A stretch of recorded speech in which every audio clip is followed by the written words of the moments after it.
Hi everyone, welcome back to my channel, or welcome to my channel if you're new here. I hope you're all doing so well. Welcome back to another true crime and makeup episode. I am covering a case today that you have really hammered me for. It's the case of Fred and Rose West, Erika and Benjamin Sifrit, Ian Brady and Myra Hindley, the Ken and Barbie killers.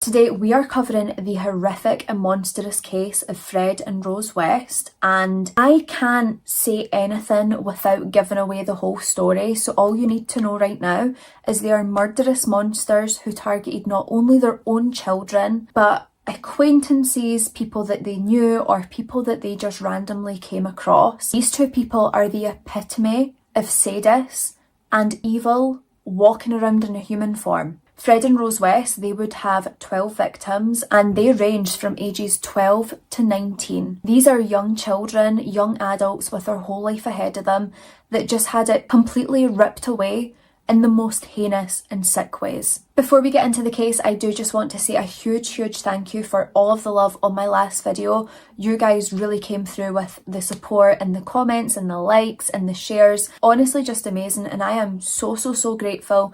My YouTube channel seen a really good hit from that. It really pushed the video out, got a bunch of new subscribers, which I'm so grateful for. And if you don't mind, I'm going to beg again, okay? I'm desperation down on my knees. Please, if you enjoy my videos, make sure that you are commenting, even if it's just a single emoji. I get back to every single one of my comments when I get the chance, and just one emoji on the comments really helps YouTube see that people like my content, they engage with it and they push it out. But please make sure you are subscribed with the notification bell on. But without any further rambling and any further ado, let's get into the case of Fred and Rose West. Not me last minute googling stuff again, because I literally just don't know how to speak English. Pronunciation. Like, can't even explain to you. Me and howtopronounce.com joined at the hip. So Frederick Walter Stephen West, he was born on the 29th of September of 1941 at Bickerton Cottage in Muchmarkel of Herefordshire. And this guy, he just has one of those faces that you want to punch the minute you see it. If you didn't even know he was a serial killer, you would want to punch him in the face. He just looks like a clown. So Fred was kind of like known as a special child, right? Because he was the first surviving child of his parents, Daisy and Walter Stephen West. And Fred did come from quite a poor family. They were all farm workers, and his dad was like a really strict disciplinarian, and his mother was extremely overprotective of her children, but more specifically of Fred, her favourite. By 1951, Daisy had given birth to 8 children, and 6 of these children had survived and 2 had passed away. Now, even out of the 6 children that she had, Fred was always the favourite. Like, he was a proper mummy's boy. She doted on him in ways that she didn't dote on her other children. Like, he would never really leave her side, and at one point Fred's aunt had said that growing up Fred was just this really nice boy, and a neighbour had recalled that Fred was a really nice kid, but he was quite mouthy. He was always mouthing off, being a bit cheeky, but it's pretty normal for kids his age in that area, so it wasn't really like alarm bells. He was just a bit of a mouthpiece. Like, you can be able to drop kick him a bit, but he's no bad. So each of the West children, they were all assigned like daily chores that they had to complete, and all of them were involved in seasonal work as well. Now, because they had sort of worked from a really young age, it is said that this instilled a really good work ethic in Fred. Like, he realised, you know, if I want something, I need to work for it and earn it. But I don't agree, because Fred was known as being a petty thief. So he's thinking like, I could work for it and earn it, or I could steal it and earn it that way. So work ethic, I'm not sure. So when classmates had been asked about, you know, the type of person Fred West was, they had said, Fred West, is that a tuna brand? Fred West. No, never mind, it's John West. Oh my god. I'm an idiot. But when they were asked about the kind of person Fred was, they had said that he was quite scruffy. He was also a bit dumb. They said it, no me. And he didn't really do well in school, like it wasn't really a thriving environment for Fred, and he would always seem to get into trouble somehow. And throughout Fred's whole life, he was basically like illiterate. He could barely read or write. He had left school at the age of 15, which obviously would have had an effect on this, but even whilst he was at school, again, he just never seemed to thrive, and I don't really think he cared to learn. He did seem to be more in touch with his artistic side, as they all do. His artistic side was a bit more developed than his academic side. So when he left school at 15, he got his first proper job as a labourer on Moorcroft Farm. And something that's quite important to note about Fred West is he was something of a fantasist, but in like a really worrying way. This would later be displayed through his claims that he made about his mother. Fred West had stated that when he was 12 years old, his mother approached him and told him, you know, now you're a man and you need to please me sexually. And apparently his mother Daisy had sex with Fred when he was just 12, and this abuse would be repeated. Now obviously, even with the likes of Fred West, I don't like to question claims of sexual abuse when they were children because horrific things can happen. But Fred's own brother would do an interview years later and he said that this just did not happen at all. He was a complete fantasist that had really sick fantasies, and unfortunately some of those were involving his own mother. And the interview that I'm referencing, I will link it below for you because it's about 45 minutes long and it's a really interesting watch. And another claim made by Fred was that he was brought up to believe that incest was normal. Apparently he would watch his dad have sex with his sisters, well, you know, rape his sisters. So he seemed to believe that incest was this completely normal thing. And he also said that he engaged in bestiality, which... But again, his brother went against those claims and just said that it's things that Fred had fantasised about, but not things that had actually happened. So by 1957, Fred and his brother John, they were regulars at a youth club in Ledbury, and because of Fred's really strong Herefordshire accent, they would refer to him as a country bumpkin. And like, I love that. Like, country bumpkin's such a good insult. I don't even know if it is an insult, but it's a good one if it is. And I don't really understand like Fred's thinking here, but he seemed to think that he was like a golden ticket, and whilst at this youth club he would constantly try and force himself on young women. Like, he would try and grope them and fondle them, and like, has he seen himself? Like, does his house have mirrors, or has he walked by a shop window and looked in it? Because like, that face and that hair, ew. Unless he has like a magic mirror at home and he looks like a complete stud, I don't know. But how he thinks that he could do that and have a chance is beyond me. And also, Fred thought he could do whatever he wanted, whether that was inappropriately touching young women or forcing himself on them, whatever it was. He believed that women were for one thing and one thing only, to fulfill his desires. This little creepy crawly looking guy, he would go up to women, fondle them, force himself on them. But any woman who got with Fred West would say that they would be left very unsatisfied after the sexual encounter, because it seemed that Fred only really cared about gratifying himself. If you're catching my drift. Like, are you picking up what I'm laying down? Very unsatisfactory. Like, if he had a review system, 0 stars. So at the age of 17 in November of 1958, Fred West would be left comatose after getting in a really severe motorcycle accident. He had been left with a fractured skull, a broken arm, a broken leg. He ended up having a metal plate put in his head, and experts would later try and say that this metal plate had altered his behaviour and his impulse control. Apparently he couldn't control himself. But,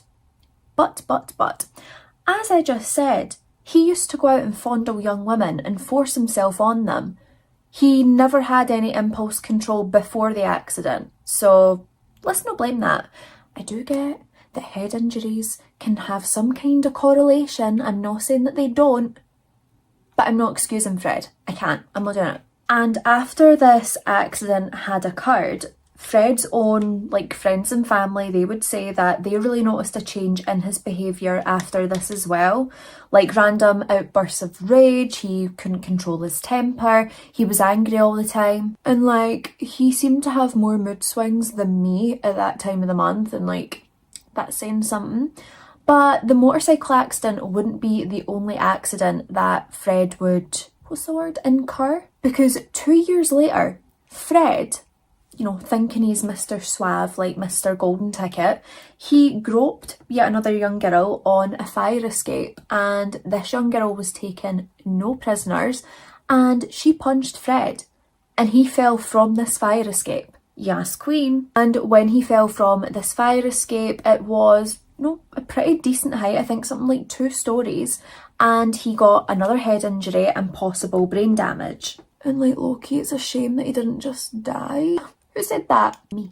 And I can say that because Fred West is an absolute cretin, and we're going to see why. So yeah, I wish I'd died then. So I will say for this next bit, it is a bit conflicting because some sources state that it was a family friend and others state that it was his sister Kitty. But in 1961, it said that Fred's 13-year-old sister Kitty had gone to their mother and confided in her mother and said that Fred had been raping her. And not only had he been raping her, but he had also impregnated her. Now, Fred, he would go to a mini trial for this, but somehow he would evade jail time because he claimed that his impulse control was really bad, and it was these mood swings, and he was almost having these seizures where he would lose time, and in these seizures he was committing the rape. So he wouldn't go to jail, but he would be convicted of child molestation. But this wouldn't stop Fred. Of course not, because it's a slap on the wrist. So in 1962, Fred marries a woman by the name of Erika Costello, and she was from Scotland. Now, Raina, she was quite troubled herself. She didn't have an easy life. She was known to the police for burglary and prostitution. And at this point in time, she was pregnant with another man's baby. Now, this baby would be born in March of 1963, and she would be called Charmaine. Fred, he kind of took on Charmaine like she was his own, which, sounds noble and good of him, but it's not. So Fred West, somehow, being a paedophile, he was able to get a job working in an ice cream van, which of course would give him access to young teenagers. There was also rumours that he had actually ran over a child, but I wasn't able to fully confirm these, so I can't say verbatim, but honestly, I believe it. So in 1964, Raina and Fred, they go on to have their own daughter, and this would be Anna Marie. And it would also be during 1964 where the couple, Raina and Fred, they would meet a woman by the name of Anne McFall. Now, she became super close with Fred and Raina, and they were so close that she even moved to Gloucester to be near them. And at this point, Fred would go on to get himself another job, this time doing something that he enjoyed. He would work in a slaughterhouse, and many believe that this is probably where he got his obsession with death, dismemberment, mutilation. Now, whilst they were living in Gloucester, there was 8 separate assaults, sexual assaults, abusive assaults, any kind of assaults you can think, right? There was 8 of these. And the description of the man who committed these assaults perfectly matched Fred West. But Fred West wouldn't be immediately linked to these. Now, his marriage to Raina fell apart quite quickly, and she actually headed back to Scotland and left her children with Fred and with Anne McFall. Now, when she returned to bring her children with her, she would find the children living with Fred and Anne in a caravan. That rhymed, and it wasn't meant to because I'm being serious. And then, in early 1967, Anne McFall would become pregnant with Fred West's child, and she desperately wanted Fred to divorce Raina and marry her. But Fred was like, moving too quick, I really do not want to marry you.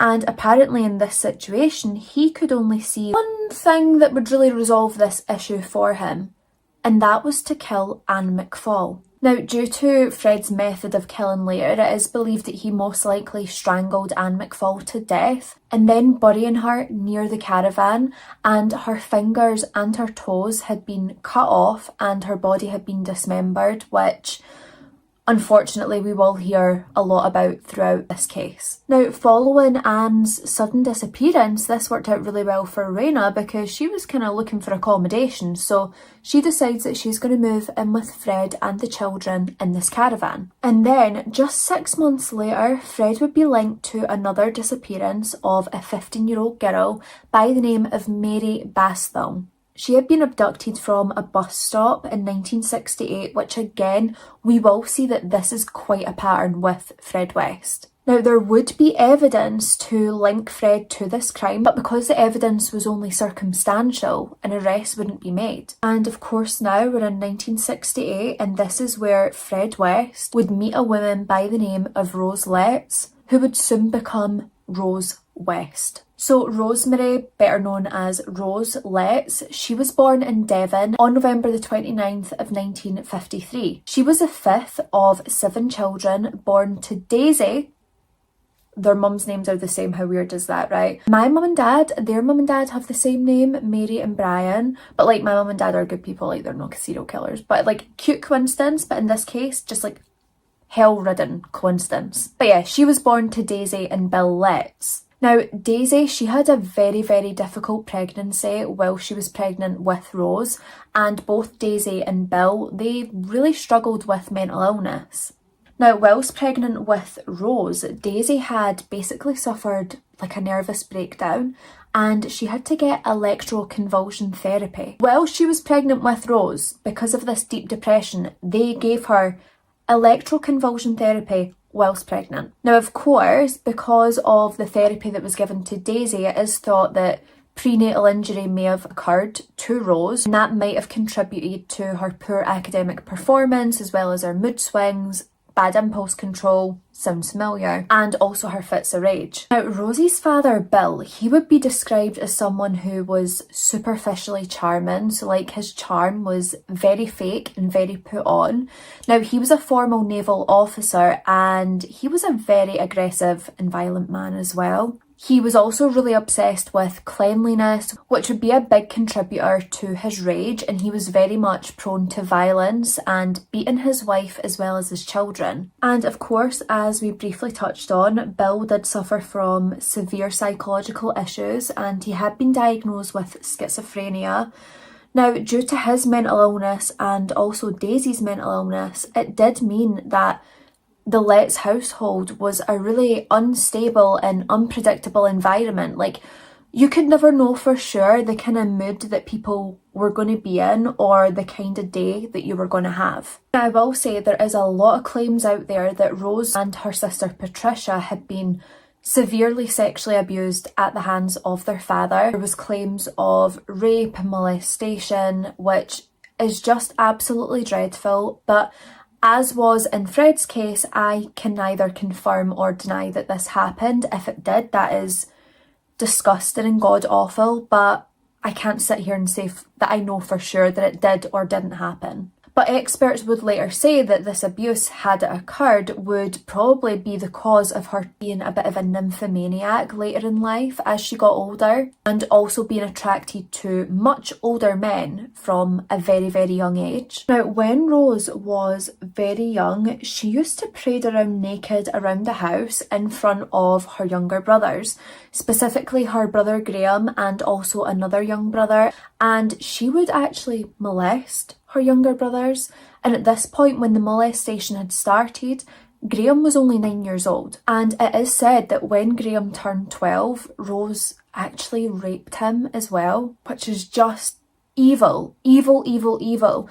And she was also known in the village to be a girl that would harass a lot of local men. Now, Rosie's early exposure to both sex and violence, that would really hit its peak when she was 15 years old, and she would meet 27-year-old, 27, 15, but she would meet 27-year-old Fred West at a bus stop. Now, isn't it weird that she met Fred at a bus stop and he had abducted a girl from a bus stop earlier, but maybe he seen like a potential in Rose, or I mean, maybe she wasn't going to be a victim, right? But the clocks are spinning. I'm kind of thinking, maybe. Also just realised I said the clocks are turning. I think I meant the wheels are turning. See what I mean? Can't talk.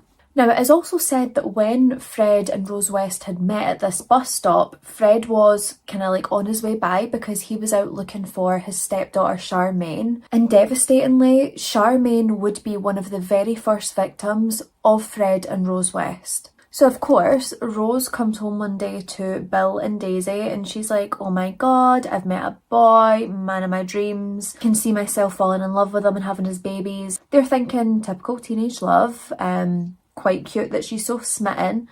But they were absolutely horrified when they realised that this young boy that they were expecting was in fact a 27-year-old man. Now, they completely objected to this relationship and they forbidded Rose, don't know, but they were trying to stop Rose from seeing Fred, which of course isn't going to work. If a 15-year-old girl wants to see a guy, she's going to see him. Now, Bill, he had even contacted social services to inform them of what was going on to try and get some help. And he had even threatened Fred himself, like, if you go near my daughter, I will literally kill you.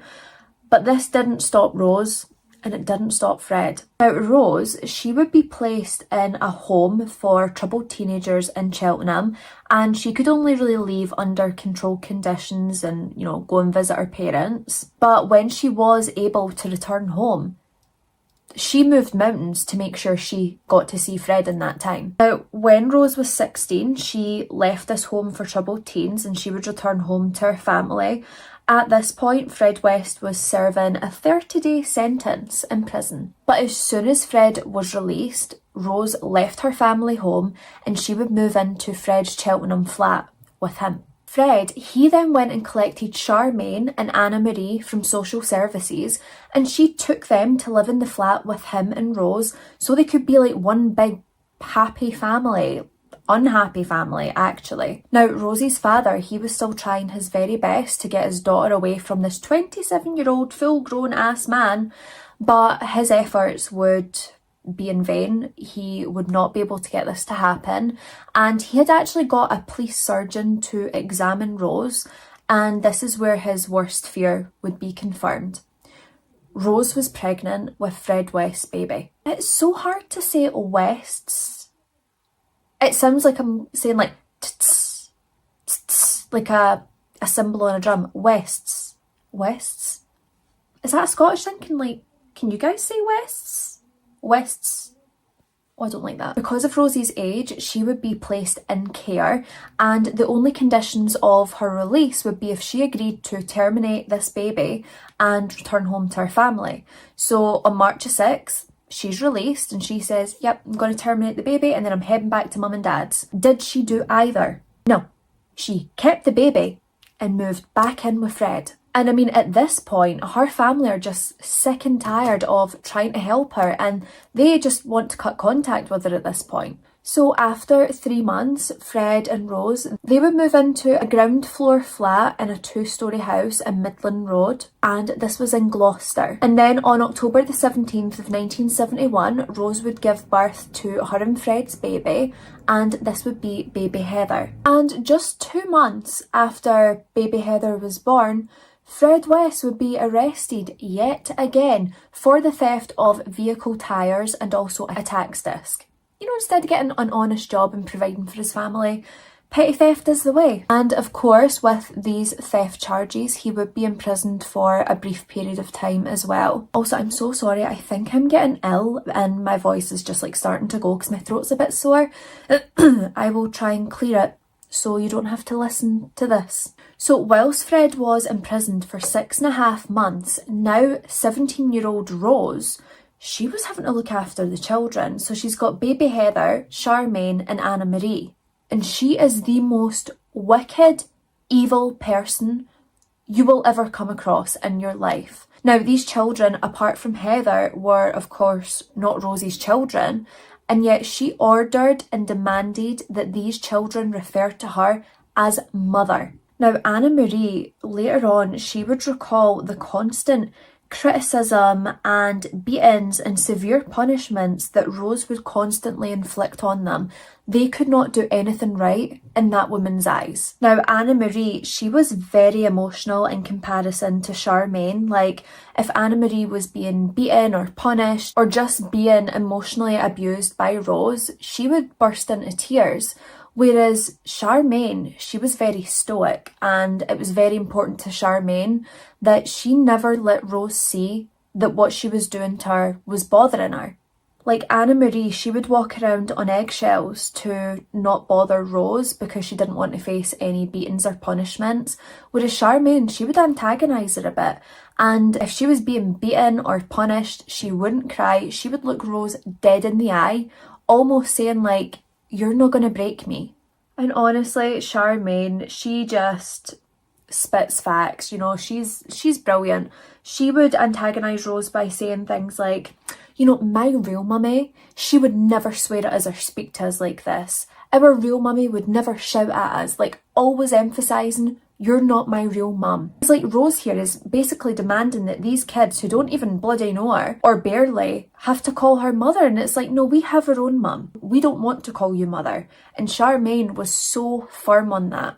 Now, there was one time when one of Charmaine's friends, they would go around to the ground floor flat where Charmaine was living with Rose, the demon, and she would look in the window and see Charmaine standing naked on a chair. She was gagged and her hands were bound behind her back, and Rose was standing with this giant wooden spoon, and she wasn't baking with a spoon. Now, I just want to say, young Charmaine, not once did she let Rose get the better of her. That little girl, she would not allow Rose to break or destroy her kind spirit that she had. But devastatingly, when Charmaine was just 8 years old, she would lose her life.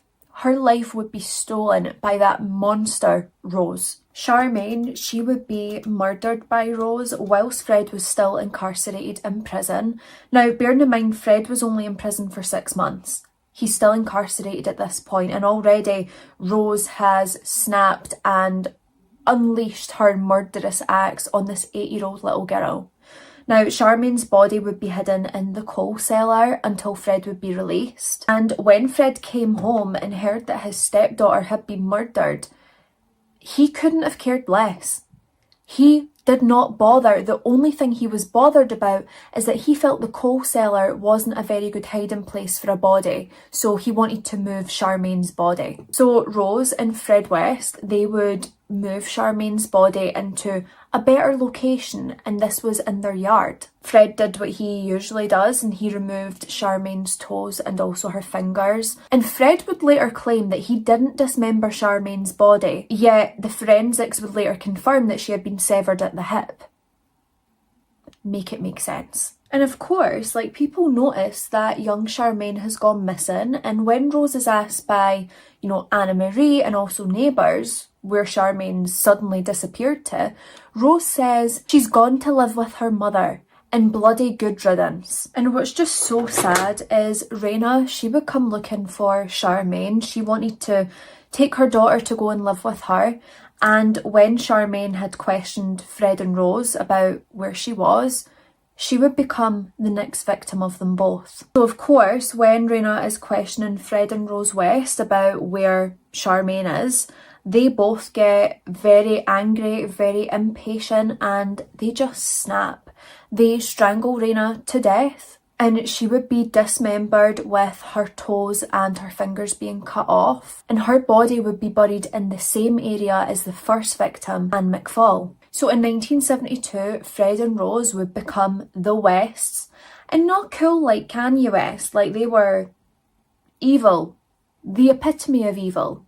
Now, they had actually secretly gotten married, and then Rose had given birth to their second daughter, May, and May was born in June, and they called her May June. Now, as their family started to expand, they decided that, you know, they needed a bigger place to live, and so they moved into 25 Cromwell Street, and this is where the most horrific things would take place. Now, not too long after the birth of May June, Rose, she started working as a prostitute from their home. this home with children in it, right? And this was like greatly encouraged by Fred, and he would actually videotape some of her prostitution situations with men and women. He's low-key like, "You're doing amazing, sweetie." Now, Rose, she was known to be like very, very sadistic when it came to having sex with females. Like, she would partially suffocate them and also insert very like extra large tentacles into them. Like, she wanted to see just how far she could push it, like how much pain could she really inflict before they break. And if any of these women like screamed out in pain or looked like they were in pain or in fear, Rose would say, "What, aren't you woman enough to take it? Rose hun, are you woman enough to take it? We don't know because no one did it to you. You're just dishing it out. You're not taking it." Now, Fred, he loved to watch. You know, he loved to spectate. He's sitting on the sidelines with his popcorn enjoying the live show. But he would also like to join in. Yeah. So sometimes I was with a client and Fred would just swing the door open with like little Fred on the loose, and he would jump in and have threesomes with Rose and her clients.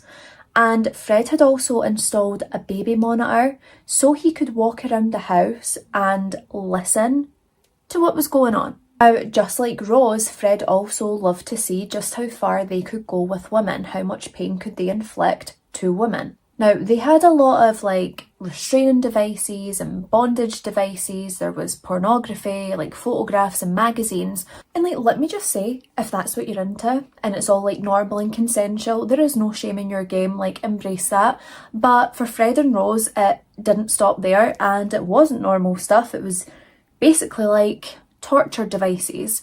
And they also had obtained pornography of bestiality and also extreme child sexual abuse. Now, Fred and Rose, they would state that Rosie's most regular client, who, you know, would kind of like swing by whenever the mood hit him, was Rosie's own father. Now, again, I can't corroborate these claims. This is what Fred and Rose has said, but of course other people are going to deny this. So I don't know if he did go around or not to her red room, also known as Rosie's room, but apparently he was very depraved and he loved the brutality of these sex acts, and he would attend on an almost weekly basis, if not more. But again, I don't know. I wasn't there, thank God. So by 1983, Rose had 8 children, and 3 of these children were believed to be the children of some of her clients.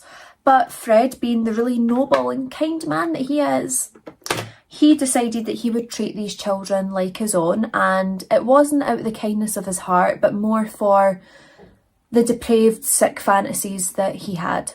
Now, once each of the West children had reached the age of 7, they would all be assigned daily chores, and the children, they weren't allowed to socialise with anyone unless Fred or Rose or both of them were present. Now, these children would face severe and brutal punishment if they didn't obey the rules of Fred and Rose. It is said that Rose was the primary abuser, and she was always looking for a reason to hurt these children. Now, one time Heather and also Stephen, which was Fred and Rosie's son, they had actually ran away to escape Rose primarily, but also Fred. Now, the pair of them, they were hoping to get some shelter, get some help, but instead they wound up sleeping rough on the streets, and they eventually had no choice, or at least they felt they had no choice, but to return home to Fred and Rose. They would both be brutally beaten by Fred and Rose once they returned home. And it's actually crazy when you look at the numbers involved in it. The West children, between 1972 and 1992, there would be 31 admissions to accident and emergency. And it's like, whilst we would believe that it is completely evident that these children are being beaten and abused, the doctors always said that these injuries were because of accidents that happened. But like, how can the accidents be so severe each time? I mean, like broken bones and bloodied wounds, and I just don't get it. Now, Fred and Rose, they had decided to turn their cellar in 25 Cromwell Street into a torture chamber, and the first person to experience this torture chamber was Anna Marie. I actually look crazy. Can we just like ignore it? I'm just trying something new. Anyway, back to the case. So in September of 1972, 8-year-old Anna Marie, she would be lured into the torture chamber, the cellar. Now, immediately when she got in, her dress was ripped off of her body and Fred proceeded to restrain and rape her. She was in pain, she was bleeding, she was facing torture, and Fred and Rose West told her not to say anything to anyone, otherwise there will be severe punishment. And another thing that just completely made my blood run cold was the fact that when Anna Marie was just 13 years old, she was forced to work alongside Rose as a prostitute. Now, Rose was telling the clients that Anna Marie was 16, but quite clearly this little young girl is not 16. So in 1972, 17-year-old Caroline Owens, she would be hired by Fred and Rose West to work as sort of like a live-in nanny. Almost immediately, once Caroline had moved in, she instantly was uncomfortable. Fred and Rose, they constantly spoke about sex, they were constantly making comments toward Caroline, and she just did not want to be in that house anymore. Now, when they started acting very inappropriately toward her, that was like the nail in the coffin, and she decided that she definitely had to leave 25 Cromwell Street. So one day she takes off, she's heading away, and then Fred and Rose, they pull up alongside Caroline in their vehicle. They apologise to her, they expressed that they were really sorry, they never realised just how inappropriate they were being. They're just very open people. And as part of their apology, they would like to give her a lift home. And Caroline believed that the apology was sincere and that they had really regretted how they had acted, and so she accepted this lift home.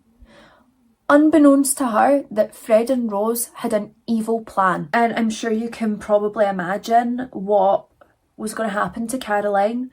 She was taken back to the cellar, the torture chamber, and she would be subjected to the most disgusting and unimaginable sexual abuse. Fred would threaten her that if she didn't comply and didn't allow them to do what they wanted to do with her, that he would in fact kill her. Fred would make comment on her genitals, that they looked different, they looked strange, and then he would actually whip them with a leather belt before Rose then performing on Caroline. Now, Fred and Rose, when they felt they were done with Caroline, they actually asked her if she would come back and work as their nanny. Caroline, at this point, she's just trying to think, right, how can I keep them on side and get away from them? So she agrees, and she even goes back up to the house where she vacuums. So it would appear that she was on board with being the nanny, and then when the perfect opportunity came, she ran away. But when Caroline had gotten back home, her mum could tell right away that something was wrong, something bad has happened, but Caroline did not want to speak about it. And then when her mum kind of pushed her a bit more, Caroline broke down in tears and confided in her mum about the horrific acts that had happened to her. Now, Caroline's mum, she did phone the police and there was meant to be a trial, but Caroline just could not relive the horrific events that she went through.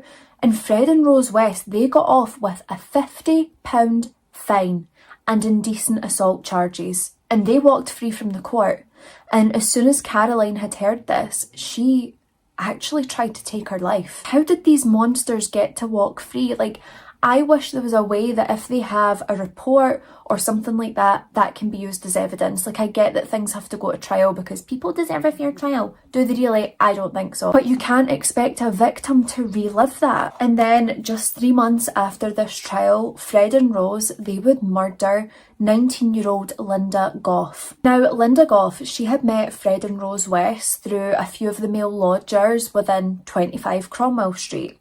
And she got kind of close with them, and she had briefly moved in to 25 Cromwell Street to be closer with the male lodger that she was seeing, and also Fred and Rose. Now, when I say that Linda moved in briefly, I mean briefly. Like, Linda moved in on April the 19th, 1973, and on April the 20th of 1973, she would disappear. Now, of course, people asked about Linda because Linda was popular. She had friends within 25 Cromwell Street, and when they asked Fred and Rose where Linda was, Rose had said that she asked Linda to leave because she had caught Linda hitting one of the West children.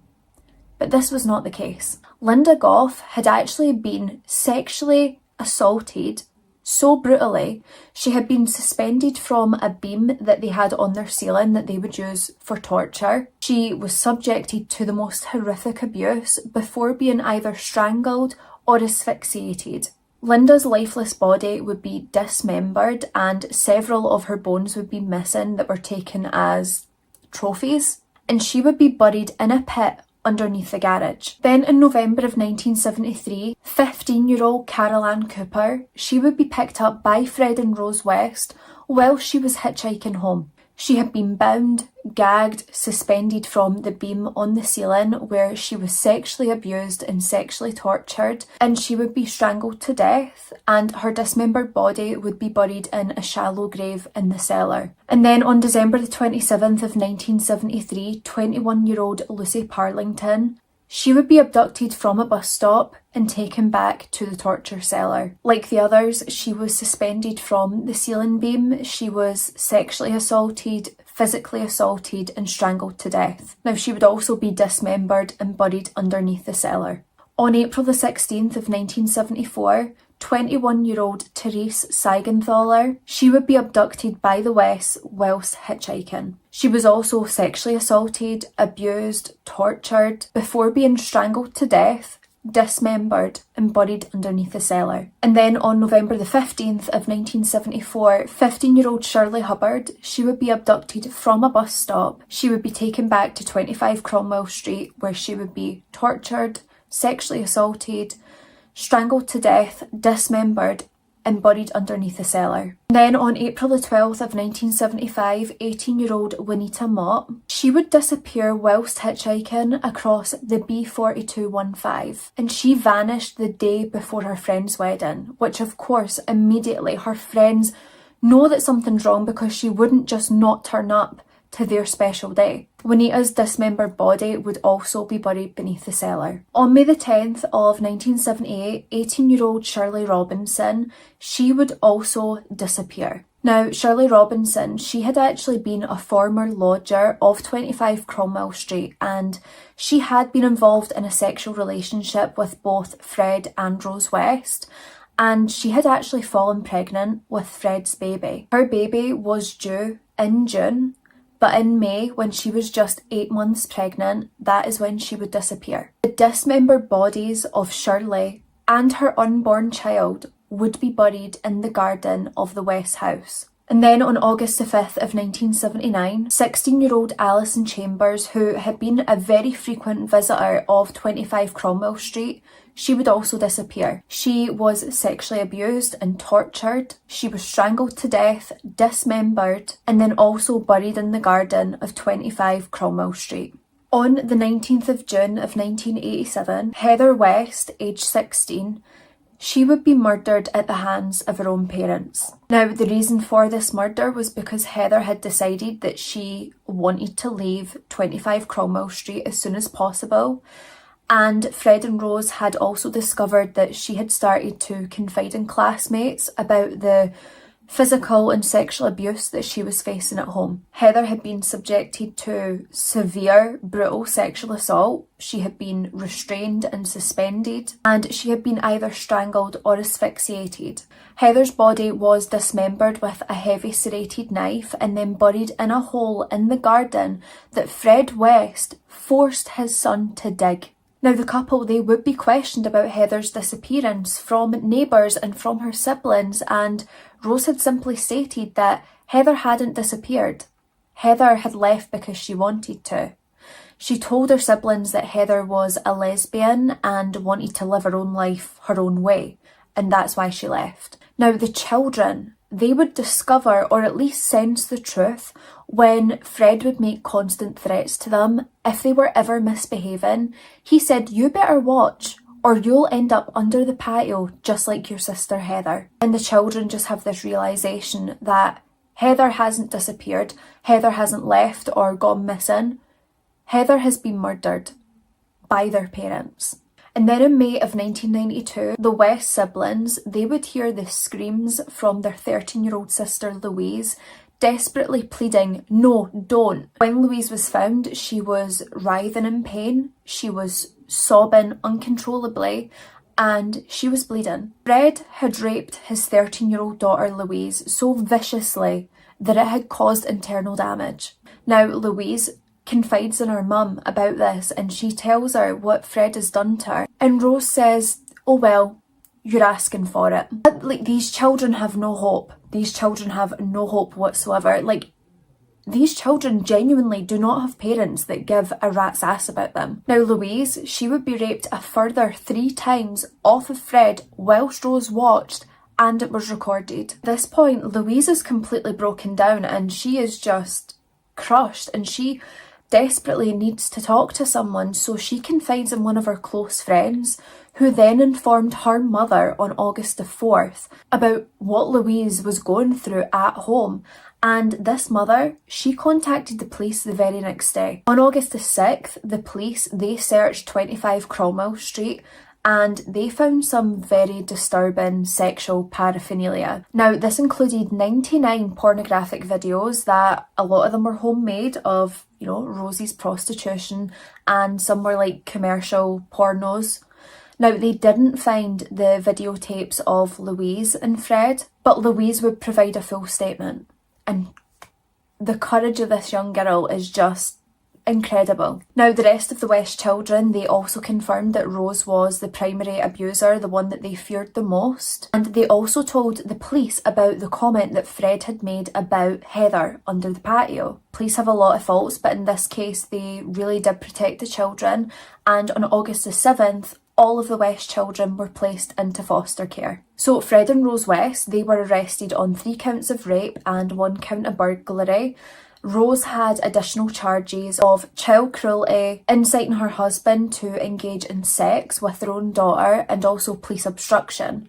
Now, the police, they are obviously charging them with these rape charges, but they don't yet know that there is victims buried on the grounds of 25 Cromwell Street. On August the 12th, Rose, she would be released on bail, and Fred would be held on remand in Birmingham. Now, Anna Marie, she also came forward to discuss the abuse that she had faced at the hands of her mum and dad, as well as May and of course Louise. However, at the very last moment, Anne Marie and Louise, they decided that they just couldn't go ahead with this, they couldn't face it, and they declined to testify at the trial due to take place on June the 7th of 1993. Now, the reason that they gave for this is they were so terrified of Rosie's vindictiveness and what she would do to them if they testified at this trial. Rose and Fred, they were acquitted of all charges, they walked free, but the children, they would still remain in foster care. So 2 months later, the Gloucester Social Services, they had actually contacted the police themselves because they were very concerned regarding Heather's whereabouts. They were concerned about her disappearance and the fact that she hadn't turned up. Now, they had actually been looking for Heather to comment on the sexual abuse that was occurring in the household to back up both Anne-Marie and Louise's claims. But of course, they weren't able to get in contact with her. So police, they're equally as concerned, and they decide that they're going to do like a deep dive search into the disappearance of Heather. Now, by doing this, they uncovered a lot of Fred's history, and they discovered that when Raina and Charmaine had went missing in 1971, not a single police report had been filed.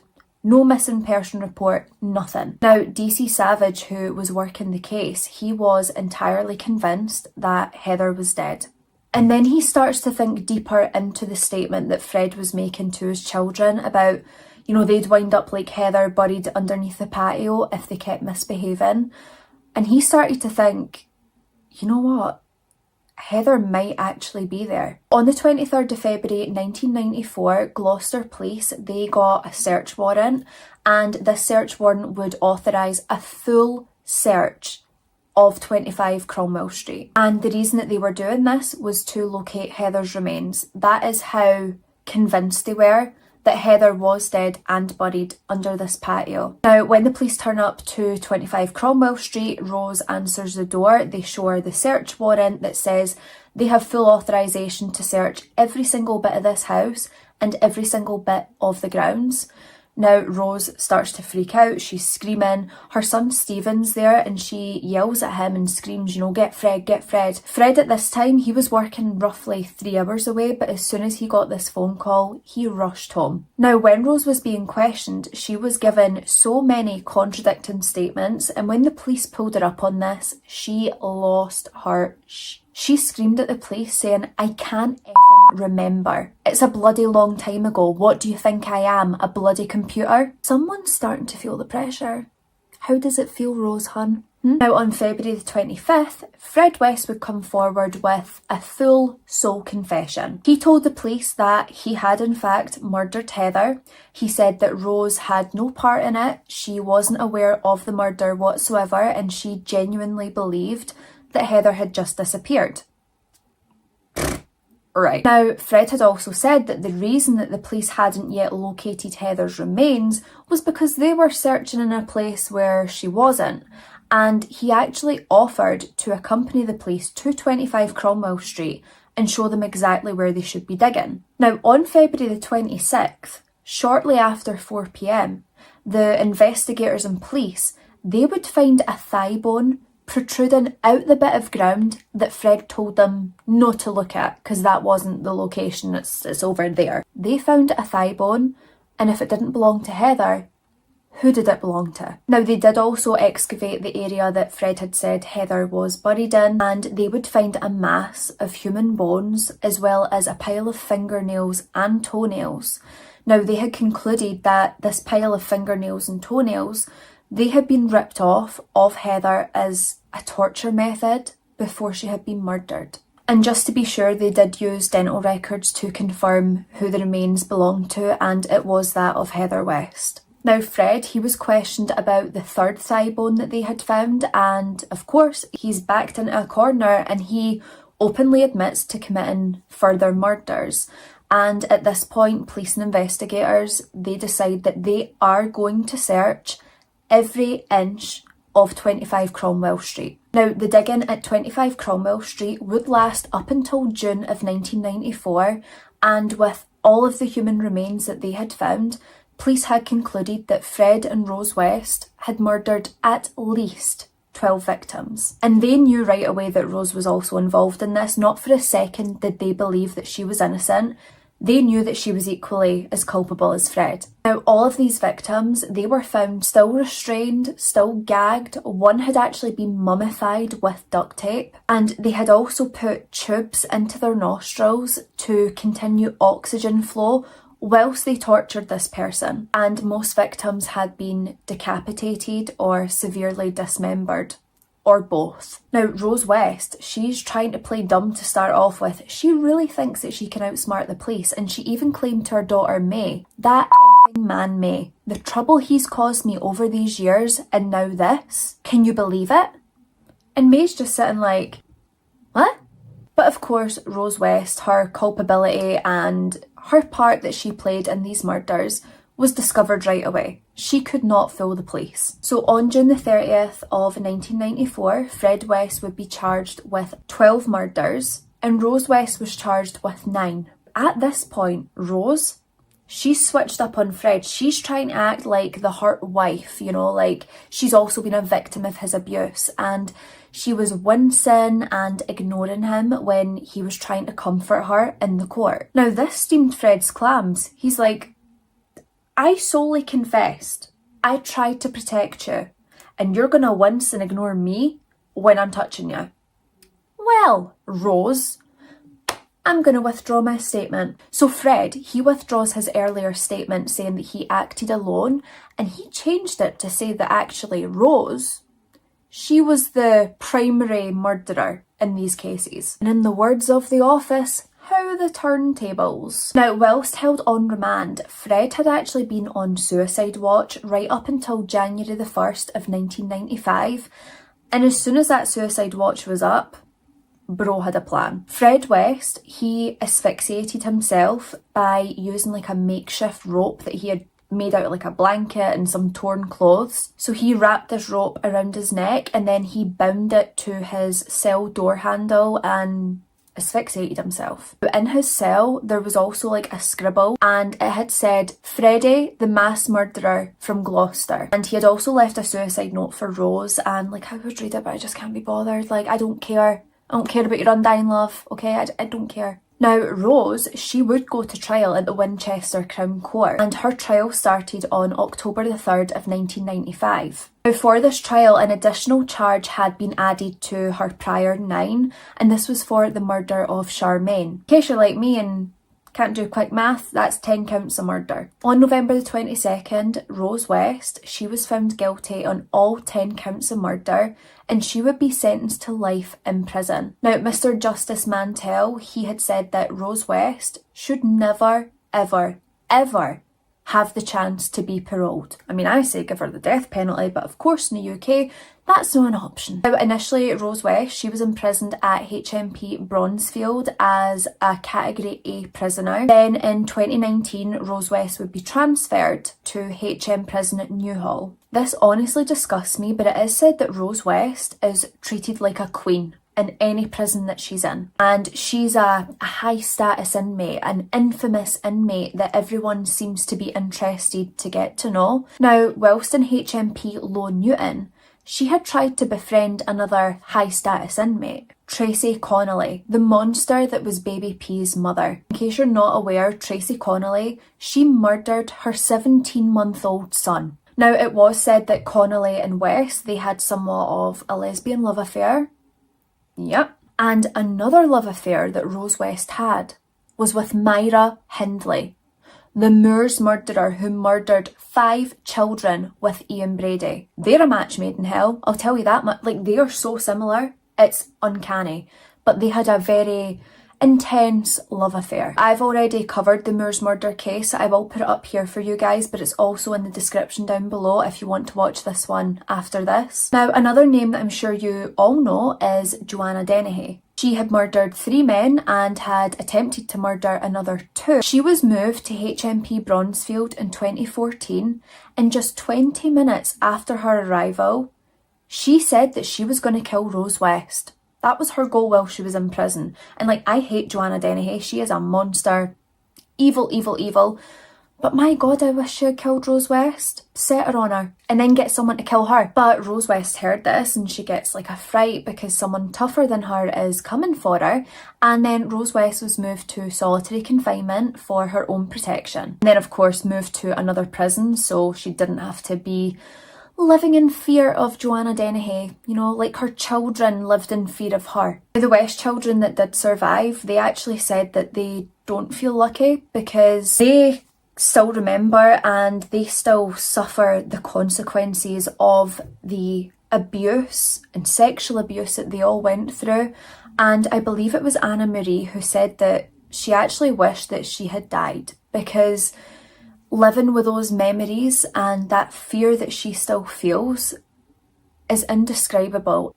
And it's almost like she has to relive this every single day. I'm so glad that a lot of the West children did survive, and I can only hope and pray that one day they find their peace, but I can't even imagine what they've went through or how you even begin to find peace in that.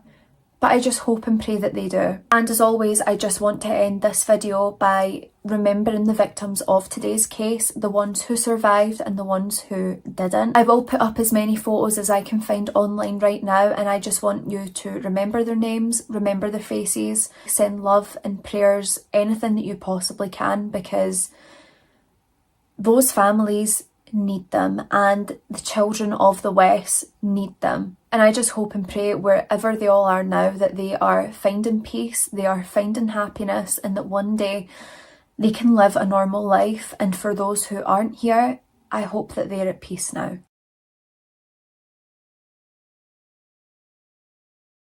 Today we are covering the harrowing case, the murders of Martha Jean Crutchley and Joshua Ford. This amazing couple were brutally and just savagely murdered by Erika and Benjamin Sifrit. Now, Jeannie and Joshua, they are known as hard-working individuals who were so loving, kind, caring and compassionate, and just adored by every single person around them. Now, they're so hardworking that on Memorial Day weekend of 2002, they decide that they would like to take a little trip into Ocean City where they can relax, let loose, and just enjoy each other's company without thinking about work. Now, devastatingly this night, Jeannie and Joshua would meet an evil couple, and that is Benjamin and Erika. This couple would invite Jeannie and Joshua back to their condo that they had been renting, and the night would just take a horrific turn, which would lead to the murders of Jeannie and Joshua. I'm not going to say too much more. I do want to get into this case, so please make sure you are subscribed with the notification bell on. And without any further rambling and any further ado, let's get into the awful murders of Jeannie and Joshua. I really wanted to do a makeup today that actually matched one of my tops like I used to do, but I couldn't find a top that I think is going to match this makeup, so just wearing black strappy as per. So Erika Elaine Grace, she was born on the 3rd of February 1978, and she was the only child to Charlotte and Gerald Grace. Erika was born in Roaring Springs of Pennsylvania, and her family, they were quite wealthy because Gerald, you see, he was a successful business owner. He had his own construction company, and Erika was just one of those children that seemed to have everything that they wanted. She was like one of those children at school, like, do you know how you would have to ask for something for like your birthday or Christmas, and then by the time birthday and Christmas came, the item was no longer the latest and greatest thing? Well, Erika was the kind of person who would already have the latest and greatest thing because her family always made sure that she had the best because they could afford to do that. Now, especially throughout high school, Erika was deemed as being a really great student, and both her peers, her teachers, friends, family, they all believed that she had the potential to do anything she wanted, like anything in the world she could have achieved. She wouldn't, obviously, because we're telling this case today where she is one of the monsters, but had she really wanted to, she could have. She had great potential. And also within high school, Erika was like a star basketball player. Like, she was pretty incredible, really, really gifted in that sport. She really seemed to thrive in athletics, but also like academic studies as well, which jammy, that's very lucky. She was also an honour roll student, and she would graduate from high school in 1996 before attending the Mary Washington University. Now, this was in Fredericksburg of Virginia, and she had earned herself like a partial athletic scholarship. So as I had said, in high school, Erika really excelled in both athletics, academics, anything that she put her mind to, she was great at.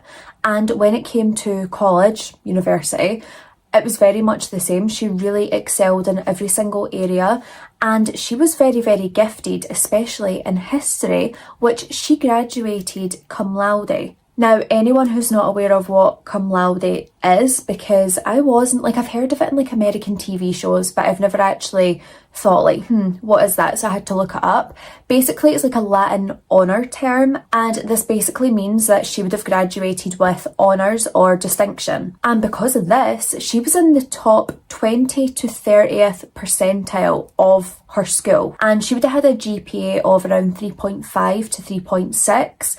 That can change school to school, like I believe it varies, but online it said that she would have been in this range. Now, whilst Erika seemed like someone who was equipped with everything that she would need to do well in life and really succeed, and she was someone who looked like she had it all together, deep down Erika was actually a very insecure person. She always sought external validation from family, friends, peers in general. She always needed someone else's opinion to give her self-worth. It was said that Erika would feel out of place a lot and be easily influenced by other people around her.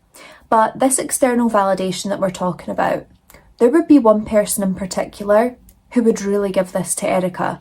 and that is Benjamin Adam Sifrit. So Benjamin Adam Sifrit, he was born on October the 21st of 1977, and he was born to Elizabeth Ann and Craig Arthur Sifrit. They lived in Esterville, Iowa, and here Benjamin was known by his nickname BJ. Lol. I'm such a child. Now in high school, Benjamin, he was a competitive swimmer, and apparently, just like Erika, he had the potential to do great things. He was really talented. Now Benjamin, as you can probably guess, with him being a competitive swimmer, he was a really gifted swimmer, so this meant that he got employed as a lifeguard. Now when he graduated from high school, he enrolled in the Navy and he would train to become a Navy SEAL, and unfortunately, he would very much excel in this area. Now Benjamin, he was known to have a really sinister, dark side to him, and if you're wondering, you know, how can we prove this? Well, first thing that might prove it is the Nazi swastika that he had tattooed on his chest. Why are they all obsessed with like Hitler, the Nazi? Like, can we just leave it in the past, leave it in history? But if anybody takes anything away for this video, do not trust a man or a woman or anyone that has a Nazi swastika tattoo. They're not good people. They never will be. As much as Benjamin was, you know, quite buff because he was training as a Navy SEAL, he would scare away the women, unsurprisingly. The minute he took off the top to reveal the muscle, the first thing they see is the Nazi swastika, and they're like, Actually, I've got a roast in the oven and it might burn, so I need to go. Now, in my humble opinion, Benjamin is not someone that I would refer to as a stand-up guy, okay? He had issues, several issues, anger issues. He was aggressive, manipulative. He was very, very angry all the time, and his manipulation would be like next level, like unheard of levels of manipulation. He could go from being Prince Charming 1 second to the Hulk the next second. Like the switch up was crazy. So Erika and Benjamin, they would meet in 1998, and right away from the get-go it really seemed like they were a good fit for each other. They really seemed to complement each other. They had so much in common, but their main common interest was athletics, you know, his swimming and her being a basketball player. They really had it off and bonded over that. They felt like quite a perfect match for each other because health and fitness was a top priority in each of their lives. It's a shame that, you know, being a decent human being wasn't a top priority, but we'll get into that. Now, just a few weeks into Benjamin and Erika's relationship, Benjamin proposes to Erika. If you know, you know. When it's the one, you know it's the one. Now, Erika, she was known to be somewhat of a rational person who didn't make decisions on impulse. You know, she was really thoughtful. She thought things through until the day Benjamin proposed, where she wouldn't. Erika said yes to marrying Benjamin right away. Not even a thought. Like, he proposed and she was like, yes. And obviously Erika phones her family and her friends and she's like, guess what, me and Benji, we're getting married. And her friends and family are both shocked because who is this person? Like, why is she acting so irrational? They were really concerned about her because it was just so out of character for Erika. She has literally known this man for a couple of weeks, so it just never made sense to them at all. Now, the fact that Benjamin was so aggressive and angry and manipulative, they believe to this day that that could have been something that played into her saying yes, but who knows? Because as we get into this case, I think she was just as twisted. So we're still in 1998 and Benjamin and Erika, their big day comes, or like their small day, because they invited no one to the ceremony. It was just them two and whoever was officiating the wedding, which again concerned Erika's parents. Like, this wasn't like her, it wasn't something she would do. It was so out of character, she just seemed different. And as quickly as their relationship seemed to, you know, flourish, it came crashing down like a ton of bricks. Like, the honeymoon period didn't really last too long, and bearing in mind the first year of any relationship is like the honeymoon period, and then when you get married it's like the second round of the honeymoon period. It's been a couple of weeks, maybe a couple of months, and the honeymoon period ceased to exist. Now, around this time, Benjamin's career within the Navy, you know, something he once excelled in, that also came crashing down. He seemed to have no regard for authority. He was constantly late, he was constantly absent without leave, he was insubordinate, and he was even wearing unauthorised insignia. And overall, his performance within the Navy was just poor, at best. And because of all of this, Benjamin, he wound up being dishonourably discharged on the grounds of bad conduct, and rightfully so. But here's a man who's already angry and aggressive and has a lot of issues. He's just angrier now.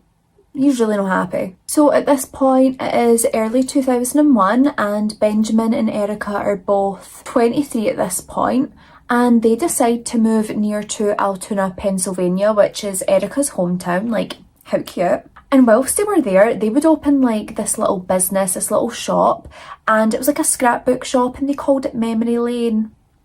Wholesome. Now, when they moved near to Altoona, this would be the first time that Erika's parents would actually meet Benjamin.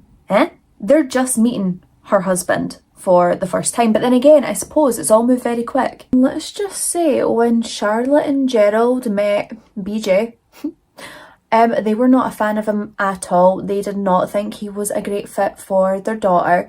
And it's not that her parents were controlling or didn't want her to be happy. If they had met Benjamin and had they thought that he was a good man who would treat Erika well and, you know, give her a good life, they would have approved. They only wanted the best for Erika, and that shows the whole way through her life. But they could just tell right away that Benjamin was just an ass. So Memory Lane, their little scrapbook business, actually sounded like it could have been cute, right? But it just had the wrong people in charge, right? But basically their business, it was scrapbooking, shock horror. You could basically take in like photos, ticket stubs, receipts, anything that held like a sentimental memory or sentimental value to you. You could take that into Erika and Benjamin. They would combine it all for you and put it into like a really cute scrapbook, which would make like the perfect gift for someone. I love a wee bit of scrapbooking myself. And this is what their little business entailed. But Erika and Benjamin, they felt like they could be doing more. They could be making more money. So they decide that they're going to open up like their own little shop on eBay and they're going to sell some merchandise. Now, the things that they would sell on their website would actually be a lot of stolen merchandise, and in particular, they really like to sell merchandise from Hooters, the restaurant or bar. I think it's a bit of both. I know it's a restaurant for sure, but I think it might also be a bar.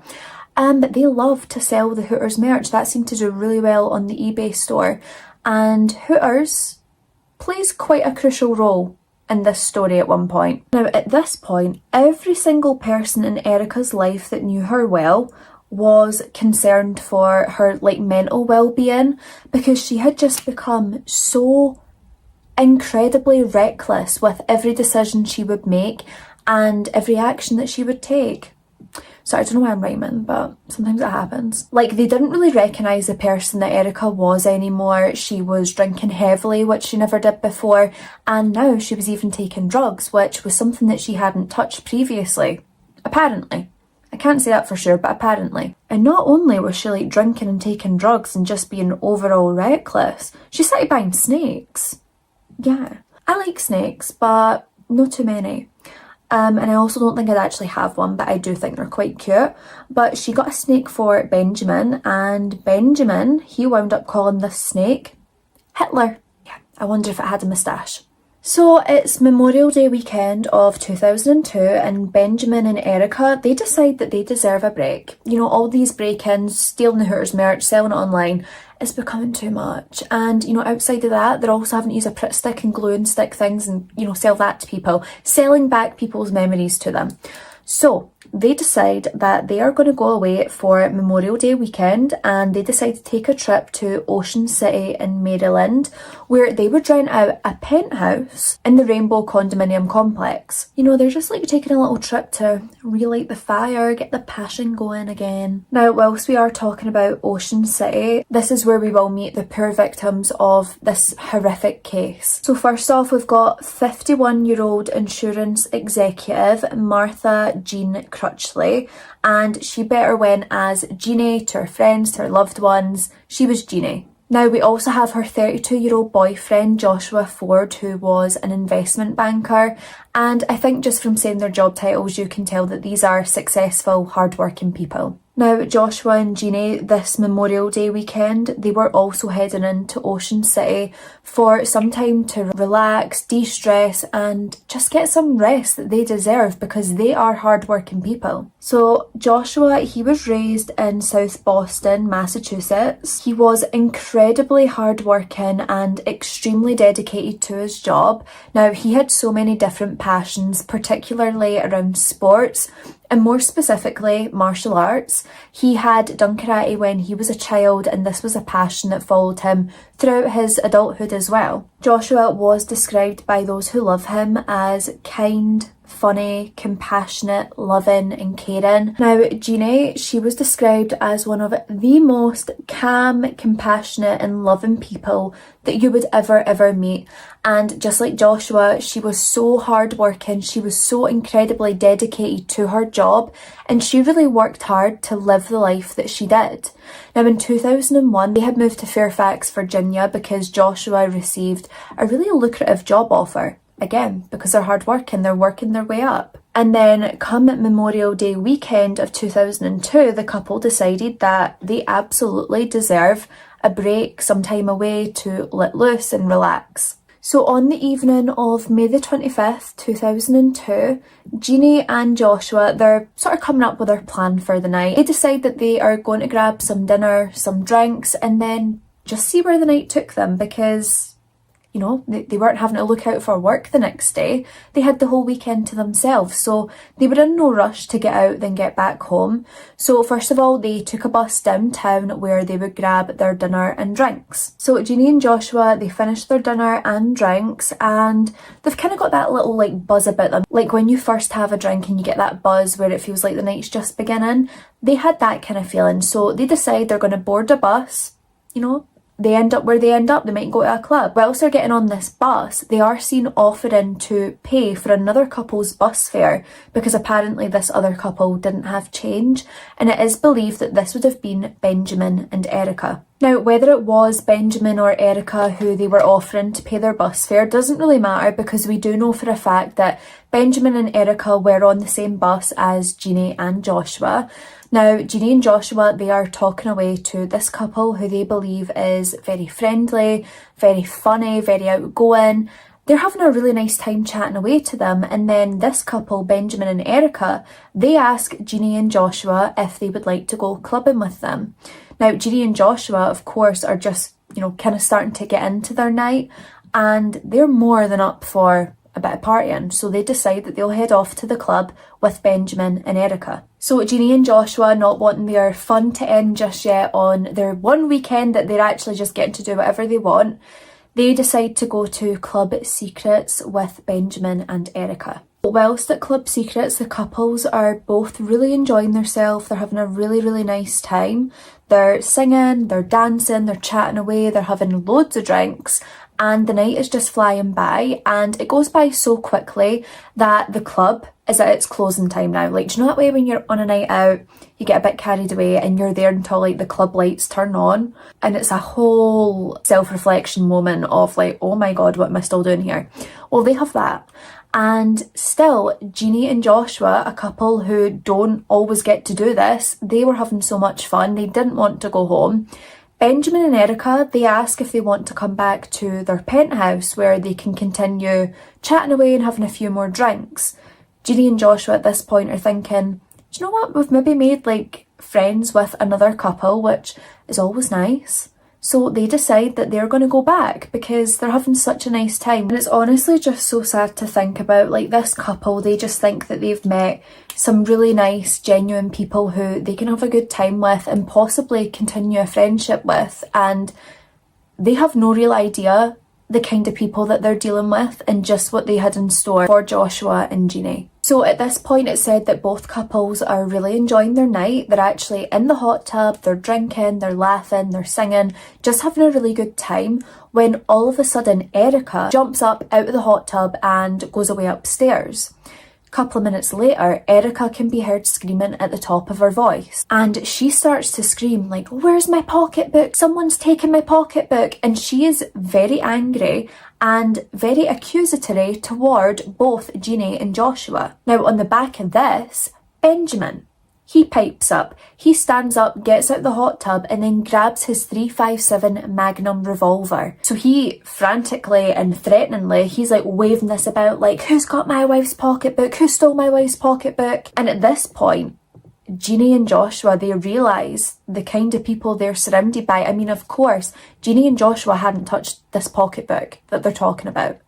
They had not touched it. They were just there enjoying themselves.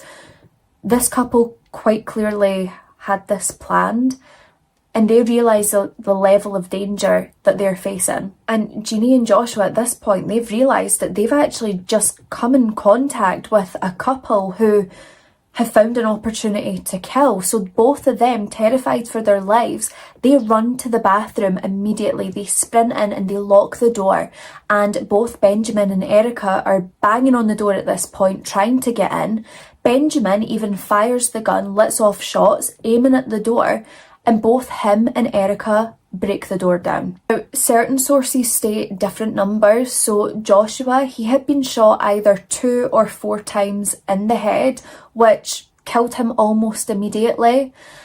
The death of Jeannie, however, although they assume it would be gunshot wounds, they wouldn't be able to tell this because the state of the bodies when they found them would make this near enough impossible, but I will get into that later.